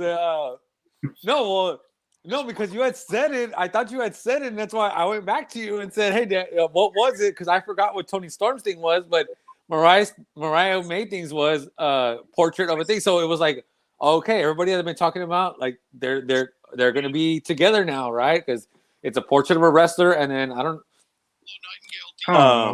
Toni Storm's thing was. I don't know. Let's just say portrait of a wrestler, whatever it was. But you're not. Never mind. Let's just forget about that. Let's see what happens tonight. It was similar to Mariah May's. Like you're saying that they're similar. Yeah, and they were right, and you saw that, right? You saw that, right, Connie? Yeah. So they were doing so, and they're supposed to be teaming up. This is the whole thing. Is that she left Stardom to come to AEW, and supposedly I thought something was leading up to tonight, but maybe not. Because I think if it's Toni Storm and Sheeta at Full Gear, she's going to help Toni Storm win at Full Gear. And I think that they're going to go on a whole tour together. They're going to it's going to be like a classic. It's going to be very classic. Well, at least they got a new shirt called "Damn It, Max." I think if everything goes right, Toni Storm will finally get the cover on She Earth. Because the first run was not really a run. It was unofficial until she lost it. The second run, she didn't really have it as long. She didn't really have many matches and stuff. Because she was also filming a movie, I think, or something. It was third time's the charm that she's finally going to get the title and that she did. Because besides Jamie Hayter, Toni Storm might be the best women's signing they've ever made. Which there's been a lot of good women's signings, but Toni Storm's got to be in that conversation. And then I think a lot of people are going to be surprised by Mariah once she comes along, because I know there's a huge, AEW audience that are not going to know who she is and what she's capable of. But that woman can cut promos. She's beautiful. She has the work ethic. Like, she can do everything. And she's gonna do what. Oh my God, how am I forgetting my girl's name? Who's out right now? Jamie Hayter. Jamie Hayter. She's gonna do what Jamie Hayter did for Britt Baker. That's what Mariah May's gonna do for Toni Storm, and then eventually she's gonna take that belt. I guarantee it. Yeah, I'm okay, Devin. It's just that everyone's laughing and all that. No one's laughing right now. Yes, I enjoy myself. Did you see yourself? Yes, I enjoy myself, Michael. You and Connor went to AEW Memphis. Chris, this is a real question. I did say I enjoyed myself. I answered it. Well, whatever. This match is really good. This has been a pretty good match. Sheeta and Will Nightgown. Ooh, that almost went really bad. I mean, come on, you put these two in the ring. Of course, they're going to put on they're going to put on a banger every single time. That almost went sideways. But that's what happens when you have two good women's wrestlers. They're going to wrestle their ass off, and they're going to put on a good match. She did the finisher from the middle rope, and that'd have been bad if she'd have slipped. That would. Ooh. Will Nightgown's running wild. Willow Mania. Ooh. Death Valley Driver. Straps are coming off. Or the straps are down, as they call it. Chris, is your buddy the Acclaim team with MJF now? I don't know. Do you want them to? Oh, great. I like this move right here. Be right Well, back. she got reversed, but close. Oh, Ooh, that was close. What was that supposed to be? Another little miscommunication right there. She rolled her over, and then she rolled her over again. yeah, it was a little bit of a botch there. Ooh, that was a good kick. Sheeta always has pretty good kicks. Don't tell me who won the match, or I think I already know who won. Yeah, I'm not too happy on this little downside that Willow's taking here. This is That's what they do. Like they'll have them lose every match. Like they'll give them title shots and they'll keep on losing every title shot. Like kind of like with Ty Valkyrie. Like they had her lose 4 championship matches in a month. dude, and then the fact that she beat Mercedes, I know it wasn't planned, but like she should have been pushed away a lot harder. Like you beat Mercedes, bro. Like come on, like you should have. There should be a lot more there. I don't know. I'm a little. Oh, okay, so who's coming out? Is it? Oh. So maybe we might get this. Maybe we might get this, Connor. Maybe we might get. Here we go. I love this. 3rd time in a row, she has stole the spotlight from the world champion. Luther.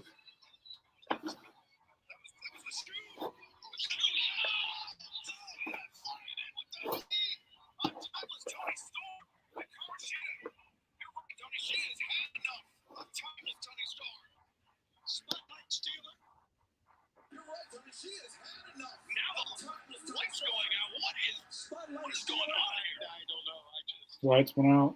Now the lights going out. What is going on here? I don't know. So the titles were light. That's what's going on. Julia Hart. Julia Hart. Remember, she missed it. Willow Nightingale on the eyes, and Willow knows exactly what's coming. She has been in this situation before.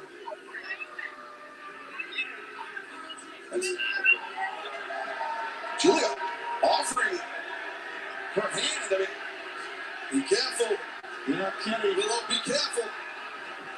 Oh, wait a second. Sky Blue putting herself in between Julia Hart and Willow Nightingale. Remember, Sky's felt the mist of Julia Hart before as well. Sky has not. And Sky is not. Wait, you got Julia nodding. Oh, what the? Is that blue mist? It is in the face of Julia Hart. Sky Blue with the mist of her own into Julia Hart. As Sky Blue said on Collision, this is an issue that between me and Julia. I think Sky Blue's going to pay for that. Wow, that's shocking. It seemed like Sky Blue was about to align herself with Julia Hart, but that was I don't know yet. Wow, what a development. And talk about development. We understand that there isn't a lack of development. They are AEW World And I thought she was going to do something. for 3 partners in the main event. Let's go to the back once again.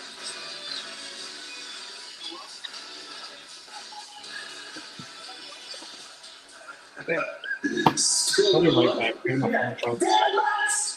But here's a few questions right here. I don't know why you even picked us in the first place, because everyone loves Dick Clay! That one's for you, Chris. Chris, who is your favorite women's wrestler?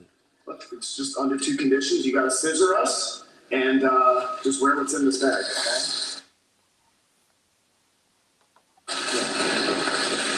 okay? Oh, no, absolutely no. Listen to me. We have never taken, okay? Never. Do you understand me? It's not happening. No. And just for you, I got one more group on my list. Okay, now get out of here, man. Oh, God. Oh God, no! For the love of God, no! Come on, baby. Come on, man. Come on. This way. We are closer to tonight's main event, an 8-man tag team. Hi. Can you believe that? Oh, yeah, I got it. Yeah, she's definitely got to hear this. Yeah, tell them now. Yeah. Mm-hmm. Yeah. Hello? Adam! Hey, Adam! Ronnie, I can hear you. You don't have to yell, dude. Oh, sorry about that, dude. Hey, can you believe Max didn't even attempt to ask us to be his tag team partners tonight? Especially after I've been so nice to him. What a jerk, huh? Roddy, shut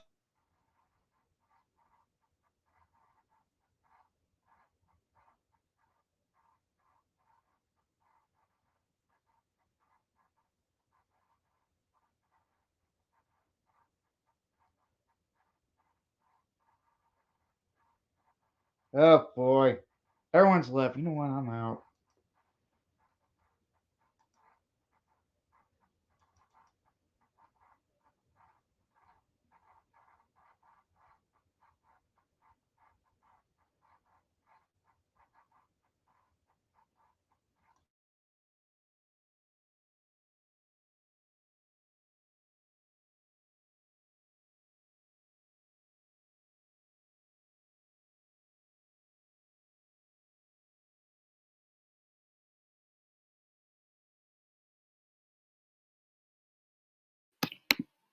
All right, I'm just waiting for my phone to charge. Can't really watch the show right now until my phone gets charged. So, yeah, I'm not gonna lie. I know a lot of, especially on Twitter, a lot of people say I trash AEW a lot and I'm negative towards AEW a lot, but I'm not gonna lie. Tonight's episode is not really that good, and it's kind of hard to defend the episode. I mean, I thought the Orange Cassidy and Claudio was a really good match. I thought the stuff with MJF tonight was really good too. I think the Edge and Sting and Darby that was pretty good. Um, I didn't really care for the big announcement. That was not a major announcement. That was because that's not this is not a big announcement. I could just been on social media. And that would have been that. The women's match was all right. I didn't really like anything with the women's match. I didn't really. I mean, it was decent. I feel like there was something off though. But we get the main event tonight. MJF. It's probably gonna be declining Billy Gunn teaming with him because he's gonna have no choice. Well, anyway, I know we only got 20 minutes left till the broadcast is over, but I gotta go because my battery's fixing to go dead on my laptop. All right.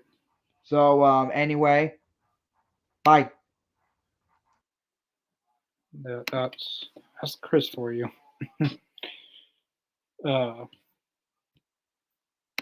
Chris, who is your? I don't know if he ever answered that, but who is your Mark? Who is your favorite wrestler? I don't know if he's answered that, but I'll show it when he gets back. Connor, where is your favorite match? Favorite match tonight would probably Claudio and Orange Cassidy, I guess. There's really no match besides that really stands out. I guess moment of the night would have to be stuff with Edge, Sting, and Darby. That would have to been what I liked overall. But match wise, Cassidy and Claudio would be it. I would have liked. It should have been a HBO Max streaming service announcement. That's what it should have been because they're adding all these pay per views. Like they added Wrestle Dream in November, and in December they're gonna have another 4 years in November, and they got another pay per view in December called World's End. So they're adding more pay per views and get hard for people to spoil pay per views. So an HBO Max announcement is perfect. I don't know what they're waiting on for that. Like the world we live in today, streaming is the biggest thing today, and you're adding all these pay per views, and it's just like, I mean, eventually they're gonna have There's been a lot of rumors about that, but it's just all talk at this point. Like, eventually they've got to say what they really mean. Best match is coming up now. Yeah, this match should be pretty good too. I don't know if you answered this, Mark, but Mark, who is your favorite wrestler? Oh, Brenda, I'm a little upset that you don't know this already. I'm a little upset. No, but so in the moment of time, it's gonna be MJF. MJF is my favorite wrestler. He has been like the main guy of why I have watched AEW. So I'll save a little bit more of that. I can go into like my favorite wrestler of all time later, but for now, my favorite wrestler is MJF. But I'm just prisoner of the moment. I'm always going to be prisoner of the moment. When we did our top three, Connor, I don't know if you remember, we did our top three. It was MJF and then Will Ospreay were my top two, and I'm just a prisoner of the moment. But I'm sure there's somebody else that's from, overall, maybe back in the day, that I do have a favorite of. But we'll get into that later. I want to see what's going on here for a second. Tony Khan, it'd been better than that announcement. Claimed. It looks like they're teaming up with MJF had no choice. He couldn't find anybody. So, is that right? Do you guys hear about Fight Forever? Yeah, I did. AEW Fight Forever is officially getting a season 2, which they've already confirmed. Well, they haven't really confirmed, but it's been leaked that 3 of the wrestlers that will be part of season 2 is The Acclaimed and Tony Storm. There's also going to be some new arenas. They're going to add more stuff to the Creator Wrestler customization stuff. Let me see if my phone's charged or now.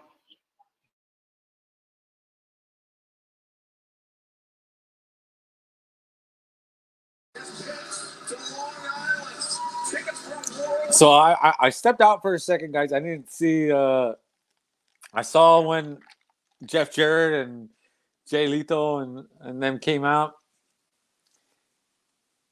So Max went ahead and decided to wear the pink gear and go with the Acclaim, which makes a whole lot of more sense than going with Jeff Jarrett and Jay Lethal and that giant. So, and I'll say this: it makes more sense than a whole lot more than one. But yeah, this seems to be a good little 4-man match that, some of us probably could have predicted, but the fact that, it was kind of sort of spontaneous makes it that much more legit. I like the idea of it. I like that. Obviously, right, because MJF is picking the Acclaim. He's babyface. He has to go with the babyface. He couldn't go with that. Wouldn't have made any sense. It would have just been weird if he went with Jeff Jarrett just because they were in Kentucky. And I don't know if Jeff Jarrett's going to Kentucky, but I don't know if y'all saw that crap about him trying to get Jim Cornette to come to the show. Ain't nobody want that shit. So this should be a good match. Oh, man, this dude even looks more like the Honeycomb mascot. Juice Robinson is what I'm talking about. But this should be a good match, and hopefully, although if they win, if MJF wins, he gets his title back, right? But if they don't win, MJF is left thinking that the Acclaimed are losers, he's only going to hate Max Caster more and just divide himself away from it. So we're gonna see what the Acclaim can do to help Max get his belt back. They should have made. You know what my suggestion would have been? Don't make an announcement at all if that's all you had. Yeah, there's no point. unless you got HBO Max deal or something big. Not all big, but No, and it goes back to that thing, Connor, like the when we would see WWE making these announcements that Roman Reigns returns, and it was like he was coming back like every other week, and it was like Roman Reigns returns, and it was like, dude, he was just gone for 1 week, or he was gone for 2 weeks. They're like Roman Reigns returns, and then he wasn't even returned to fighting; he was just returning just to talk. This reminds me of that. So for Rampage, we got Kenny Garcia versus Trent. Okay, I dig it. Yeah, I'm good for that. Oh God, no. That I don't like. We're gonna squad Lance Archer even more. Oh hell yeah! No, for Saturday. Yeah. I'm glad Lance Archer's gonna be on there, but I hate how they always have him lose. AR Fox and Strickland. Okay, I am digging that. Yeah, so we got a couple of good matches already for Saturday. I'm digging those matches. Hell yeah. But Darby better not beat Lance Archer. I'm going to be super pissed if he beats Lance Archer because like they always have the smaller guys beat the bigger guys in AEW. Like they never give the bigger guys a chance. Like they never let the bigger guys win. Dude, that is so crazy. That is so crazy. I mean, you could do it to a certain extent, but go ahead. Like Lance Archer's lost to a lot of small wrestlers. Like he lost against Orange Cassidy last time. And now Darby's even shorter than Orange Cassidy. Yeah, I know. I'm almost to the point where Lance Archer deserves better, right? I mean, I think I'm at that point. I love Lance Archer. He's a Texas guy, so I want to see this guy have gold, and there's no reason why he shouldn't have some gold right now. That guy put in some. He put in some of the best matches in AEW. Some of those hardcore matches with Hangman and John Moxley. Golly, man, I love Lance Archer. He's had a lot of good matches. It's just they're so fixed on the same people all the time. Like it's always Orange Cassidy, Darby, Moxley, the same people over and over and over and over and over. But they're always pushing the same people over and over and over. Yeah, and it's getting tiring, right? I mean, it was good it was okay in the first couple of hours, first couple of years. But we should be beyond that by now. We should already know, like, this is like it's already done. We don't need all that, all these little guys. Okay, we understand they're good, but they can get squashed now, right? I mean, and not even squashed, but lose a match. Haven't put up a banger, but they could still freaking lose. These guys can't seem like they're like invincible. Like, stop it. Like Darby Allin, like you can't, like you're gonna tell me Lance Archer can't beat Darby Allin. Like, come on. Like Lance Archer can't beat Orange Cassidy, he can't beat Darby, he can't beat the littlest guys he can't beat. Dude, and it's crazy because because the way I see it is that look at WWE, what they did with John Cena and Brock Lesnar. They let Brock Lesnar squash the hell out of John Cena that one SummerSlam. Yeah, you remember that one? They let him squash the crap out of John Cena, and you're gonna tell me that one of these, like Lance Archer, can't squash the hell out of Darby just once, and just let him like rise to to a belt, to Intercontinental. I mean the International Championship or the TNT Championship. Hell, I don't even care. I would even let him go for the AEW World Title. I would let him go for that title too. Let's get some of these big guys some love, man. Like, that's enough of all this crap, right? I mean, I'm tired of all these. I'm almost getting to the point where I'm tired of these little guys winning. I mean, like WCW always would have the little guys, like they would put them in good matches, but they would always be at a certain point. Like you can only reach this far in that set, but with AEW, it kind of reversed it. And the little guys win everything, and the big guys, like you need a fair minimum of every kind of style, not just one style. Like Hobbs, like why did he even win the TNT title? I don't even know why they had him win it. Just to lose it to Wardlow, and then I don't know what their plan is for their big men. I mean, you can only have someone like Lance Archer lose to so many little guys. can only do that for so long. Right? But meanwhile, Lance Archer is like killing these dudes at New Japan. Every time he gets a chance to go over there, he's like killing these dudes in New Japan, and then he comes over here and he loses to a guy like. And they're probably the same size as Darby. Like, and he can beat like little guys in squash matches, but when it comes time to like a real deal match, they don't even win. I don't get that thinking. I don't understand. What are they thinking that Lance Archer doesn't have, or a guy like Hobbs? Because at least Hobbs and Wardlow have got belts, right? Brian Cage has had the belt, has had the TNT, right? I think he had the TNT belt. I think the only one is Lance Archer, which is probably my favorite of those four big men. If you tell me, Hobbs, Wardlow, Brian Cage, and Lance Archer is my favorite. I think Lance Archer he just has like this certain thing about him, and he's the one who doesn't have a belt. I don't get that shit. Like this is like it's kind of baffling, man. Like I don't know. It doesn't make like they're just pushing the same people over and over and over. And for what point? What point? Like because so if Darby wins, that's it. Hold on. Let me say this. So if Darby beats Lance Archer on Saturday, what does that do for Darby? He's already going to fight in the main in a big match with Sting and fucking Edge. Like, is that not good enough for Darby? Like, why does he need to win a match against Lance Archer? At least Lance Archer could get some type of push if he beats Darby. I think to not make Darby look like too weak going to a pay-per-view match, like have like Nick Wayne or someone cost him the match.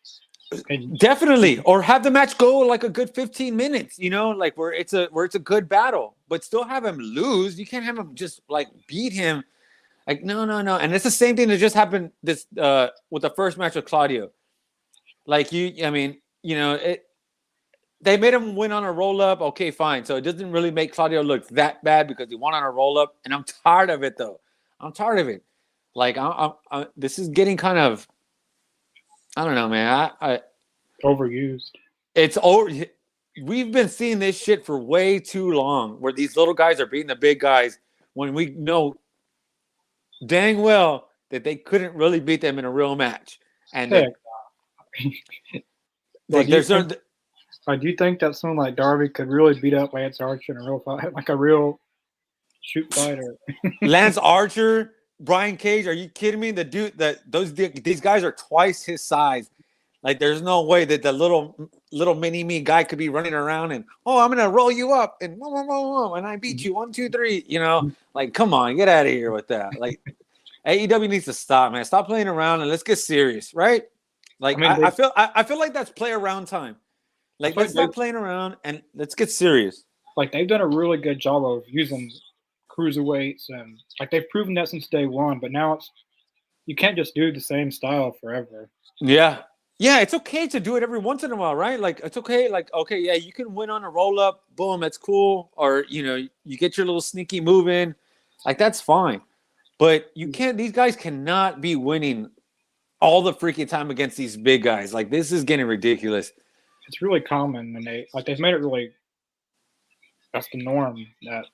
Big guys can lose. And I'm gonna say, dude, like at the beginning, it was cool. Like it was like, like you could like really believe it, right? Because like the pillars, like Darby Allin and Sammy Guevara and who was the other one? They had MJF and Sammy one time. Yeah, it was MJF, Sammy, Darby, and who was the other loser? Jungle Boy. Oh my God, Jungle Boy! Oh, look at that. Those four. I mean, it's really been only one, right? Only one of them is really the main one, and they've tried to do all they can with Darby, but Darby just. I'm sorry, but Darby needs to put on some muscle. He's a good daredevil, but he needs to put on some muscle because it's just not believable anymore. Like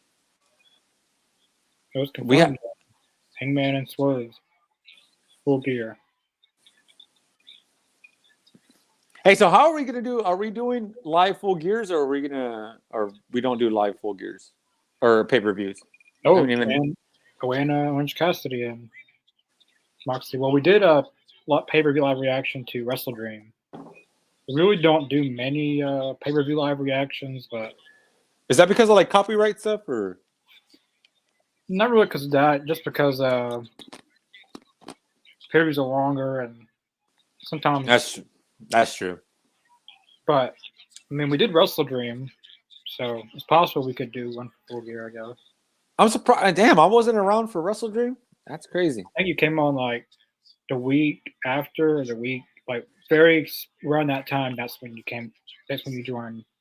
This is gonna be like my first pay-per-view with y'all. That's crazy. That's pretty cool. You know, the last time was just me and Mr. Jacobs, but it's very different doing pay-per-views to a weekly show. It's very, very Yeah. Which we haven't done. We've done 2 pay-per-views. We've done one ROH. It was Supercard of Honor 2022, I think, when Tony Khan first bought it. Then we did Wrestle Dream. Who did you do that one with? Well, both of our pay-per-view reactions was me and Mr. Jacobs. We've done both of them. So Dang. me and Mr. Mr. Jacobs Jacobs have done a lot. Yeah. We've done a lot. I was about to say Mr. Jacobs coming through in the clutch. Well, he he actually had a streak going on that he was on everything that we did. Like I think it was like 100 in a row or something like that. Then eventually something came up and he missed, but he's the workhorse of the he's on pretty regularly. Like you can go by our past stuff and he's just about on everything. Damn. I know. I like when Mr. Jacobs is on. Damn. Yeah, that sucks, dude. Always had some When stuff happens. always had some personalized stuff, but he still always makes. And I'm not done with the Kangaroo Kick stuff. he got it. But Hey, so what happened? We lost. We lost Chris. Chris jumped out, or I don't know. Damn. oh no!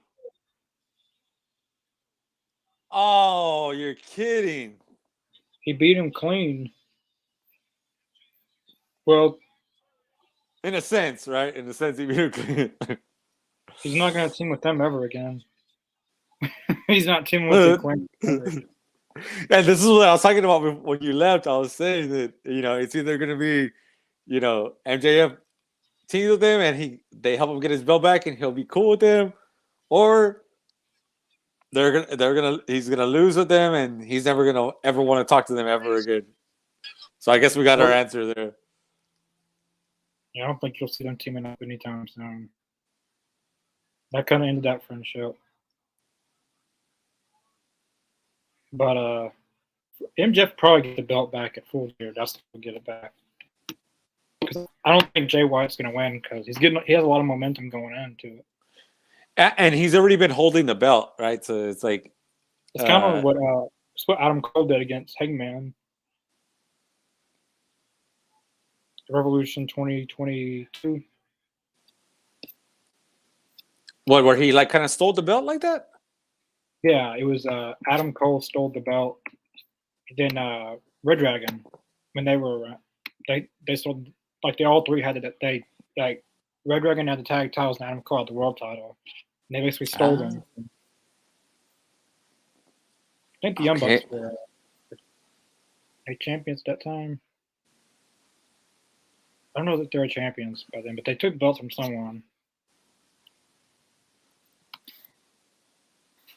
Oh, his little boyfriend came in from. That's funny. Doesn't change anything now. Yeah, it doesn't really matter. Oh, is MJF gonna go help out? Oh, okay. So he really does care about him. He was just putting on a show.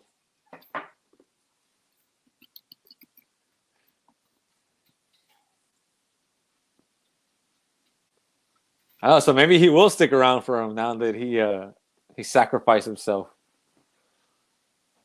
We got the watered down version of MJF now.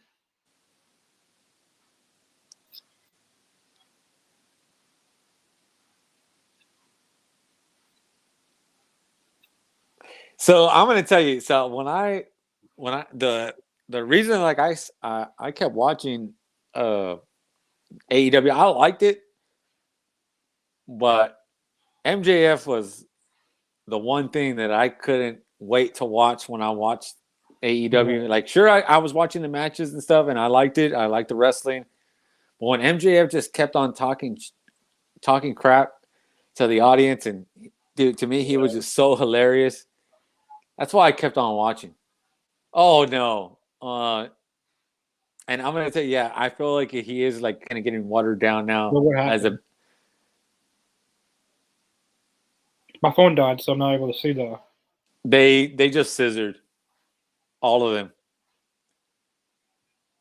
MJF needs to go back heel again. Yeah, this Like, isn't working. This isn't working for me. I'm not liking this.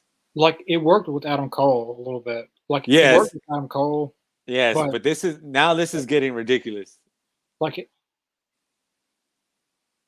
he's just better as a heel. I mean, he's a good face with like he did good with Adam Cole, but I wish they would have able to done like the I wish they would have replaced Adam Cole with CM Punk because I always thought that CM Punk and MJF would have been the best of enemies and the best of friends. But I would have dug that. Yeah, I would have been like okay with that. kind of like Stone Cold and Triple H. But yeah, I first like him better as a heel. But that's when he's must see. He's still must see, but just not. Lance Archer, Brian Cage, Sean Spears, Kip Sabian, Tony Khan does know how to use this, guys. Yeah, I'm assuming he says does not know, right? I'm assuming there was supposed to be a does not know how to use these guys' talent and his other talent. I haven't seen Sean Spears in I haven't seen him in a while. No, he was he's on Battle of the Belts against Luchasaurus, but that was a while ago.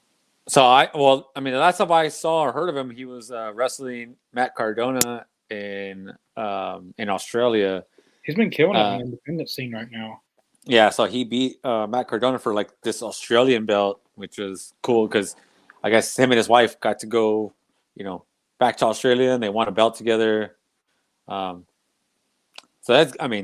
I'm pretty sure Sean's okay. He might even still be getting a check from AEW. He might still be under contract, but still getting a check. So yeah, he's still on the roster page. So then he's still getting a check. So I'm pretty sure he's okay with it. Hopefully AEW notices what he's doing and and try to give him some type of push or something, or just get him on the program. Yeah, I just assume as Sean Spears as TNT champion. It just sounds right. Who would you like to see that AEW has never made a match with? I guess two people that's never went against each other. Oh, that's a good question, right? So the AEW has never had a match with. So between two AEW wrestlers, I would say I'll try to let you take out. I need to think about this one for a second. I guess I would say Malachi Black and Kenny Omega, or Buddy Matthews and Kenny Omega. That's pretty good. I would go Lance Archer.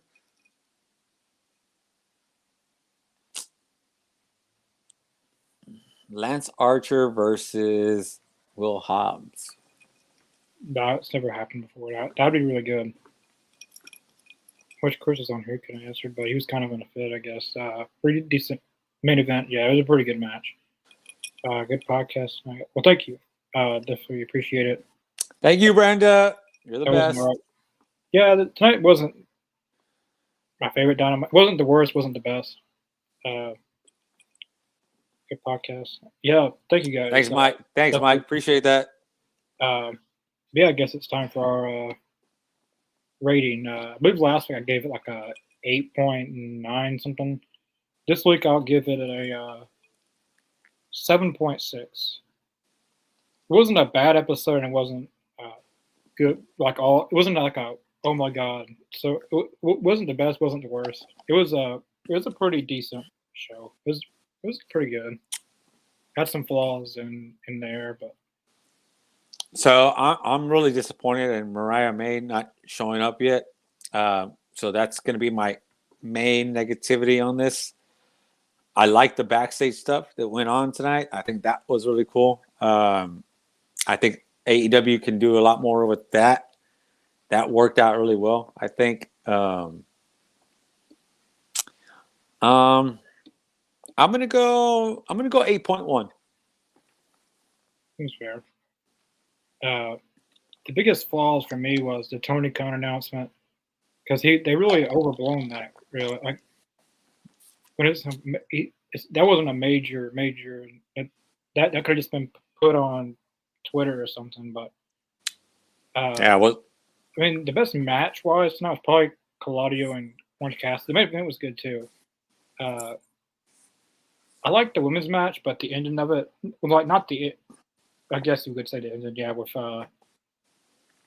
Sheeta, Tony Storm, and yeah, what happened between them? Yeah, it wasn't right. really. Yeah, I'm not fond of Sky Blue throwing things at Julia and Julie coming out by herself. I don't know. Yeah, all that just kind of. They kind of did that for nothing, really. Yeah, it kind of seemed off there. Like something about that just didn't seem right. I mean, the match was pretty good with Sheeta and Nightingale. Overall, the match was pretty good. But. Yeah, that match was good. But I think that after thing like kind of ruined it. Like even the whole like Tony Storm coming out and then getting smashed by Sheeta, like all that afterwards, like that whole like after segment with the women just kind of ruined it. I mean, not hugely, but it was just very underwhelming, very underwhelming because. I don't know. I didn't like the Sky Blue blowing the stuff into Julia Hart, and Julia Hart didn't really even have it in her face. She was just like in her hands, and then Tony Storm getting smashed and then running behind the thing. I don't know. There was just like a whole lot wrong, and that just goes to show you that I mean the women's division is just in shambles right now. They just like there's really not any like story really going. I mean, it's just we don't even know what the hell is going on. It's a free for all right now back there. I mean, I guess there is feuds, but I mean, there's not really any kind of like context or story. But we're getting and there's no Britt Baker. Like Britt Baker's not coming out. Like where is she at? Is she just at home with Adam? Like is that what's going on? Like I mean, but we haven't seen Saraya a lot. We haven't seen. And she lost the title, and then she lost it. Then that was it, I guess. There's a lot to digest with the women's division. That's for sure. I mean, we can't. They got the talent for the women's division. It just talent can only go so far. Like the actual booker needs to, book the women better. I mean, because you can't. I mean, they do one match and one women's match, and then all these women come out. What are we doing here? Like, what's the end game? What are we setting up for Full Gear? I mean, I know they have did they set up the match? I don't know if I saw that between Tony Storm and Sheeta. I don't think they officially announced it, but that looks like what they're going to be going with. I mean, there's a feud going on, but just like the story and like there's not really any. And even at that, I wouldn't even be excited about that. Like throw in another person. Let's have a triple threat match, right? Throw in another person. Let's get Willow in there, or let's get somebody else in that match for a triple threat at least. And then we got to set up something for Stat, because what the hell's going on with Stat? See, she's been going after her and Sky Blue's kind of act like they're gonna. But she also she was in that thing too with Willow. It was her, Willow, and Sky Blue. Are these the only women in this entire division? Like, what the hell's going on here? Where the hell's Bunny? Like, I mean, yeah, she came back, and then she disappeared. Yeah, she came back, and then she disappeared. Like, she came back on Dynamite, then she was on Rampage one week, and then that was it. Dude, do you remember we were getting matches? We were getting matches on Dynamite of Penelope Ford and the Bunny against Tay Mello and Anna Jay in a lights out street fight. We were getting that stuff, and they were rocking with that stuff, and now all of a sudden they just disappeared from that. They're like, oh no, we're not doing none of that stuff anymore. And you're just gonna get one match a week, and you might just get one match a pay-per-view. Like, what the hell? Like, there's all these talented women on the roster. There's no Nyla Rose. There's that I like. Everybody's just like gone. Like Thunder Rosa is clear to come back. She's cleared, but apparently there's no. She doesn't want to come back without any type of storyline to come back, which is just ridiculous. Like, I don't understand. Yeah, I don't know what they're doing, what's going on with the women's division, because the women's division is just taking a huge step back. They need more TV tech, because one match can only go so far on each show. Like, they need more. Like the men get a lot of mic time in the ring. Like, the women hardly get any kind of like actual mic time in the ring. I'm because think about it. Like, at this point, like, if you're Mercedes and you see what they're fucking putting on there, on the show, that's not gonna. Do you want to even come to this? Like, for me, I would rather go to Stardom. I would rather go to New Japan and go wrestle with Stardom. Like, screw this. Like, this is ridiculous. Like, I wouldn't even answer Tony Khan's phone call at this point, because I'm just like, no, like, you're not doing anything. Like, I'm not like, who am I supposed to go and wrestle? Like, what kind of storyline are you gonna build me? Like, can you build a storyline for me? Because like Mercedes Moné is a big I guess I would say advocate or big pusher for the women's wrestling in general. Like, she was a big part of the women's, was it revolution? I don't know what you call it. She was a part of the big movement, and she was basically like she had a big push in the women's revolution, and now she's went to New Japan and she went to Stardom and she's done. So her just looking at the women's division right now, what would convince her to actually go there? Like, because one match, a show is not gonna, like, the women need. I think the women need. I said this before, but I think each week one show should have 2 women's matches. So, for example, one week Dynamite would have 2 women's matches, then the next week Collision would have 2 women's matches, and the next week, like, you just rotate. And then I think they need more mic time. I mean, I know some women don't have experience on the mic, but I guess the main one would be Britt Baker. But it's not like, so the mic time. It's not like you have to. It's not like you have to do that shit like live every single time. Like, you get takes, right? Like, they can rehearse that shit for a whole hour and say, they can rehearse it. So it's not like they have to do everything live. Yeah, they can rehearse it. Like, if they're there on time, you can go and you can wrestle. You can practice wrestling for a couple hours, and you can come back and do a practice mic. So forget that. Like, I don't care about the mic time, because I know they can perfect that. These are women. All they got to do is act. All women know how to act. For me, I believe that all women know how to act, because they can all act like they love you, and then they can all know that they hate you eventually. So women know how to do that shit. I don't ever want to believe that women don't know how to act. I just know some women. I don't know. Some we've never seen on the mic, or we've never seen them like it's normally just backstage, interviews or. Yeah. But the women's division definitely needs some kind of shift, because nothing. Like, if I was Mercedes, nothing would attract me to really go there.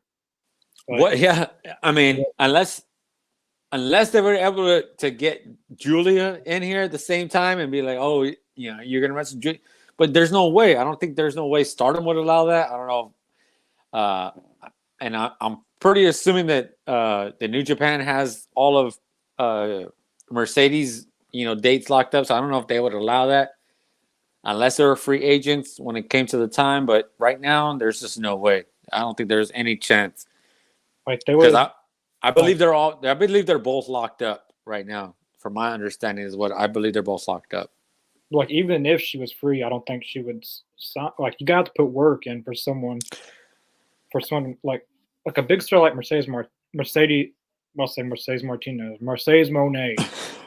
Have I been saying Mercedes Martinez this whole time? No, I feel like I think no, I think you've just been saying Mercedes. I don't think you've been saying Mercedes Moné. Martinez because that stuck out when you said Martinez. So you're good. I like Mercedes Martinez. I wish she was on AEW a little bit more. Serena Deeb's actually been backstage a lot more recently, so maybe she'll be back. But they need to have women just need something. Something needs to change. Like something they need to go in a different direction. Like something needs to shift. Like. And it was and it was from my understanding that a while back when Maria Kanellis and her husband Mike Bennett came, that she was going to be like a little influencer on women's division, and then the other one there was another chick that they signed from like TNA. Damn, I forgot her name. Madison Rain. Yes. That there was going to be like a more emphasis on women. It seems like when they came in, it's been less emphasis on women. Like after they came in, it was like it seemed like before they came in, we were getting 2 matches a night of women. And then when they came in, we were getting 1 match a night. It was like they digressed when they came in, and I don't understand. I don't know what exactly happened. Something is going on. But all this boils down to one person. And it's the person that books the show. It's I mean, some people I see some people saying that it's a network thing. That the network is preventing the women from getting more TV time. I don't know if I believe that. Yes, ultimately it comes down to Tony Khan. And yet, so yes, it does come to I believe. At be all end all, it comes down to Tony, right? There's no doubt about it. Forget about the network. The network can say whatever they want, but if Tony wants to put on 2 women's matches, he can. But if Tony Khan doesn't believe that it's going to get ratings, he's not going to put it on. And I think that's what the thing is. He's trying to think about what's going to draw ratings, and it might be the thing that he's not seen enough for women's to get enough ratings for him to put on 2 matches, because he's trying to survive right now, putting on the most the matches that he can to get ratings, right? So he's like, I'm trying to put on anything that I can that's gonna do enough ratings, and then if I'm putting on ratings that are going like this, and then a men's match goes down like this, and then I put on a women's match and it goes down like this. Yeah. And then I so he's trying to, I know he's trying to navigate it to the sense to where it just doesn't sink down lower, but that goes again into building storylines, right? Like you have to like build something. Like in order for a fan to get invested, the stories are what gets that's what gets someone to like a wrestler, like their promos, the way their matches, like it's more than just just having a match. And you know what? As a matter of fact, Connor, as I'm thinking about it now, you know what did that? You know what got a lot of us to watching these women matches that were happening on Dynamite and Rampage? Do you know what got us to watching these intriguing matches? Was a lot of us that were watching the AEW Dark and Dark Dynamite, Elevation. They were building up stories there. And then we would see some, and the guy and all of us that were watching, we were like, oh, boom, boom, boom, and we were like building that shit up, and we're like, oh man, I can't wait for this match, like because we would see those matches on Dark and Dynamite, that were free on YouTube, and you can watch them at any time before Dynamite happened, before Rampage happened. We were able to see these matches, and I think. I think something of that, like it goes into effect, I think for sure. Which they have 5 hours of TV. So, and sometimes they have 6 hours if the Battle of the Belts is on. I don't know. Something needs to. I feel like they need one person like that leads the women's division, like that one person that really, like how Gail Kim is with TNA, and she's like. Basically, like she's the leader of the women's. Like she's the core person of. Like AEW needs that. Like they need someone that. I don't know who that person could be. I don't think, and honestly, I don't think it's anybody that's there right now because obviously Madison Rain was supposed to be that person, and she's not, right? Because she's Yeah. not. I mean, Madison Rain, she's pretty good, but she doesn't come off as someone that can She take doesn't have places. that. Yeah, she doesn't have that caliber of prestige that like a Gail Kim that was like doing that shit in WWE, and then doing it in TNA. And not only was she there, but she was kicking ass while she was there. Like Madison Rain, like what did she do? I don't even know what she did. I just know that she wrestled, here and there, but she wasn't prestige. She wasn't top caliber. No offense to her, but she wasn't top caliber. They need And I someone think like I don't know who they could get. I don't know who. Mickey James. Mickey James. I think a Mickey Yeah. James would be. I think a Mickey James could do something because I think that woman is devoted to making the women's division better. I think I don't think she's got too many more years wrestling full time. So like they need someone like Mickey James to come in and like I feel like she would do a good job of like making sure the women stand out. Making sure that they how do I say it? They're putting on just as good content as the guys are. Yeah, absolutely. Yeah. Now I believe that. Yeah, that's what I'm saying. I think Mickey James would probably be my number one. Dude, because if we go back and if we're trying to get like these women that have been there before, there's not a whole lot that you can go and say, oh, I want, she can help this out. Mickey James is one of the only ones because, like, say you were to say, oh, let's say Trish Stratus. No, Trish Stratus she's not interested in doing that, right? Let's say another Lita. Well, no, she's not. I don't think she's interested in doing all that. Like I remember them reaching out to her, and she was basically like, "What would AEW do for me? Like, I've already done everything. If I really already, like, she's basically like, she's done everything in wrestling, so she doesn't really." Mickey James is the only person. I mean, Gail Kim will probably be an Impact for life. She's not TNA. She's not going to leave. So whenever Mickey James is done with Impact or TNA now, I guess she'd probably be the person. They could change things, yeah. And then she could have assistants like Madison Rain. And then they gather up, and then they have a sit down with Tony and say, "Hey, we got this, this, and this." And then they're like, "Hey, I got these 5 women's matches. I got 5 storylines." And then Tony kicks off, 3 of them and says, "Boom, boom, boom. I'll keep these 2. That's all we want, right? Because we want at least 2 storylines, 2 women's matches per night, and you keep those, and then okay, now we're rolling, and then shit could start building up from there." But there's too many talented women right now in AEW that we shouldn't be having this conversation. This Yeah, they got the talent. I mean, it's not that they don't have the talent, but talent's not the problem. This is the thing, like because a lot of times I remember like watching AEW at the beginning, and it was like, oh, like so and so is good, but she needs to wrestle more on Dark, right? Well, that's already happened. So and so is already good. They wrestled for years on Dark. They're good enough. They can do it.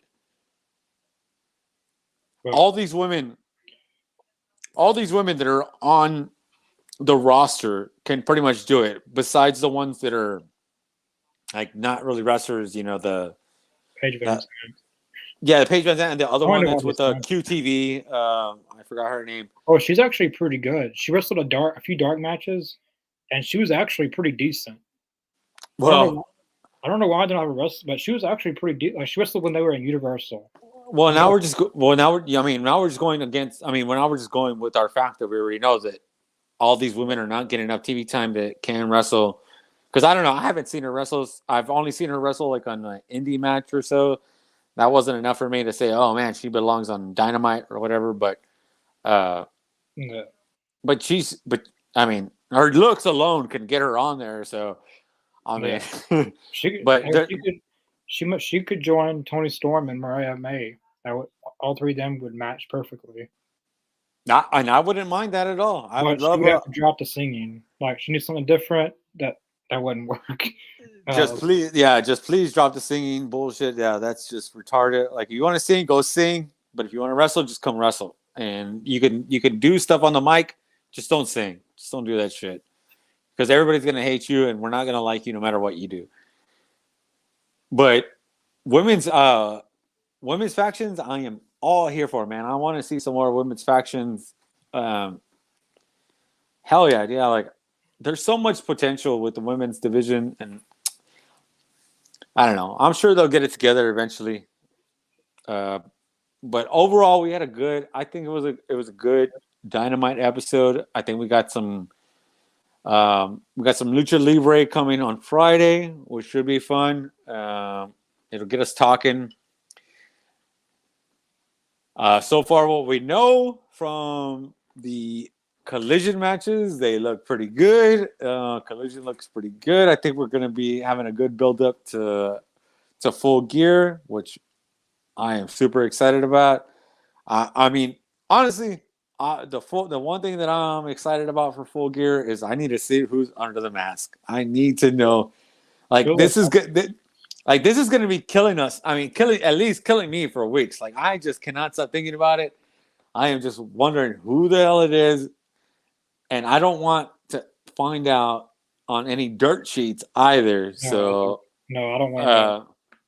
So I'm hoping they keep this under wraps the way it's been.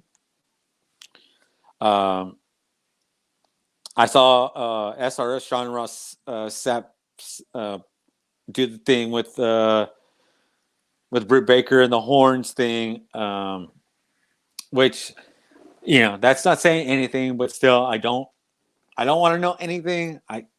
The one thing about watching wrestling back in the day was the surprises that we used to get. Now it's rare that you get a surprise and don't know what anything is. I mean, that Hulk Hogan, Bash at the Beach when he joined NWO was one of my favorite things that ever happened in wrestling.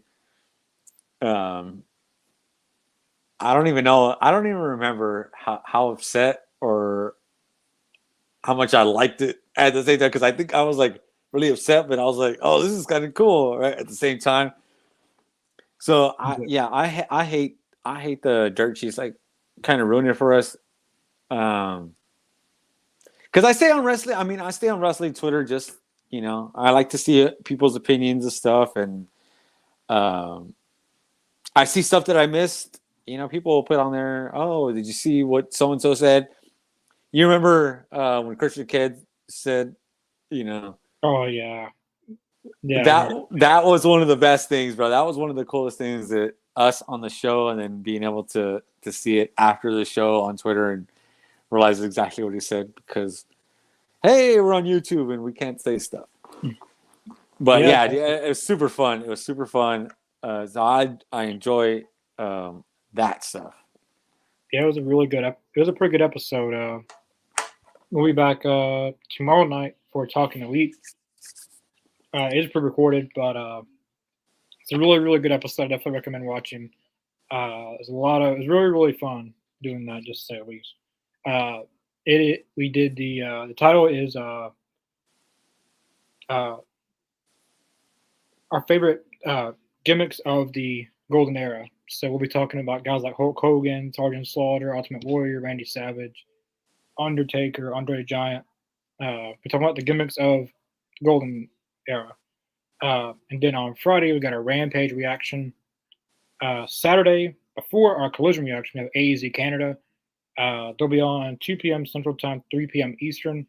So definitely stay tuned for that. And we also have AEW star Brandon Cutler on here for an interview November 11th. So if you guys have any questions you want to ask him, or you just want to watch, you can do either or. But if you want to ask a question, we'll put it on the screen and he'll answer it. And then we have our AEW Collision reaction on Saturday. And we also, as it's going across the screen right now, our AEW Fight Forever. We do have AEW Fight Forever content coming soon. I don't know if it'll be on it will mostly be on YouTube and Twitch. I have a lot of different ideas for that.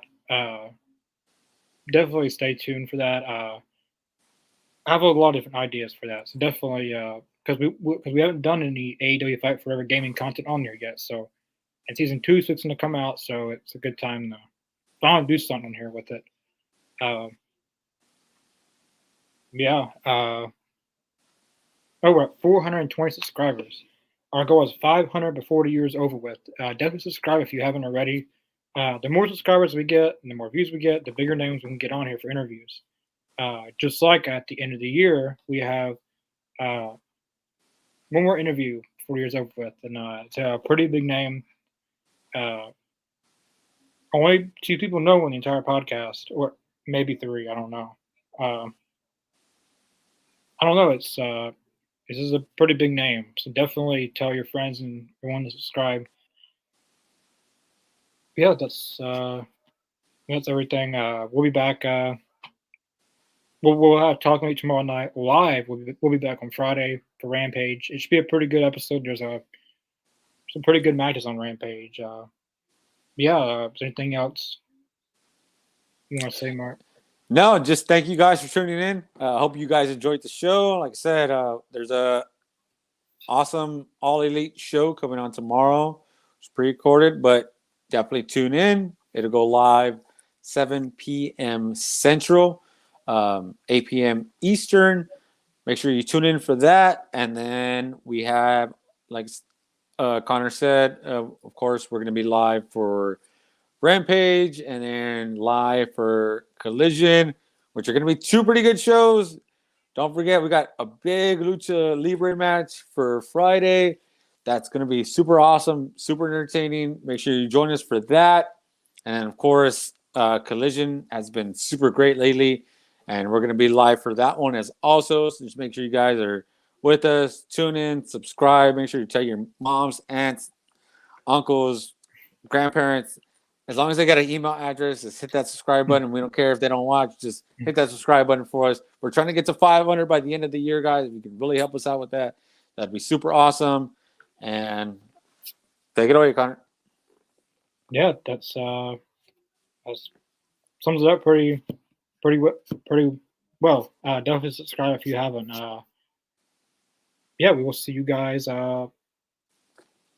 But we'll see you guys tomorrow for Talking Elite. But live, we will see you guys Friday for Rampage. Thank you, guys.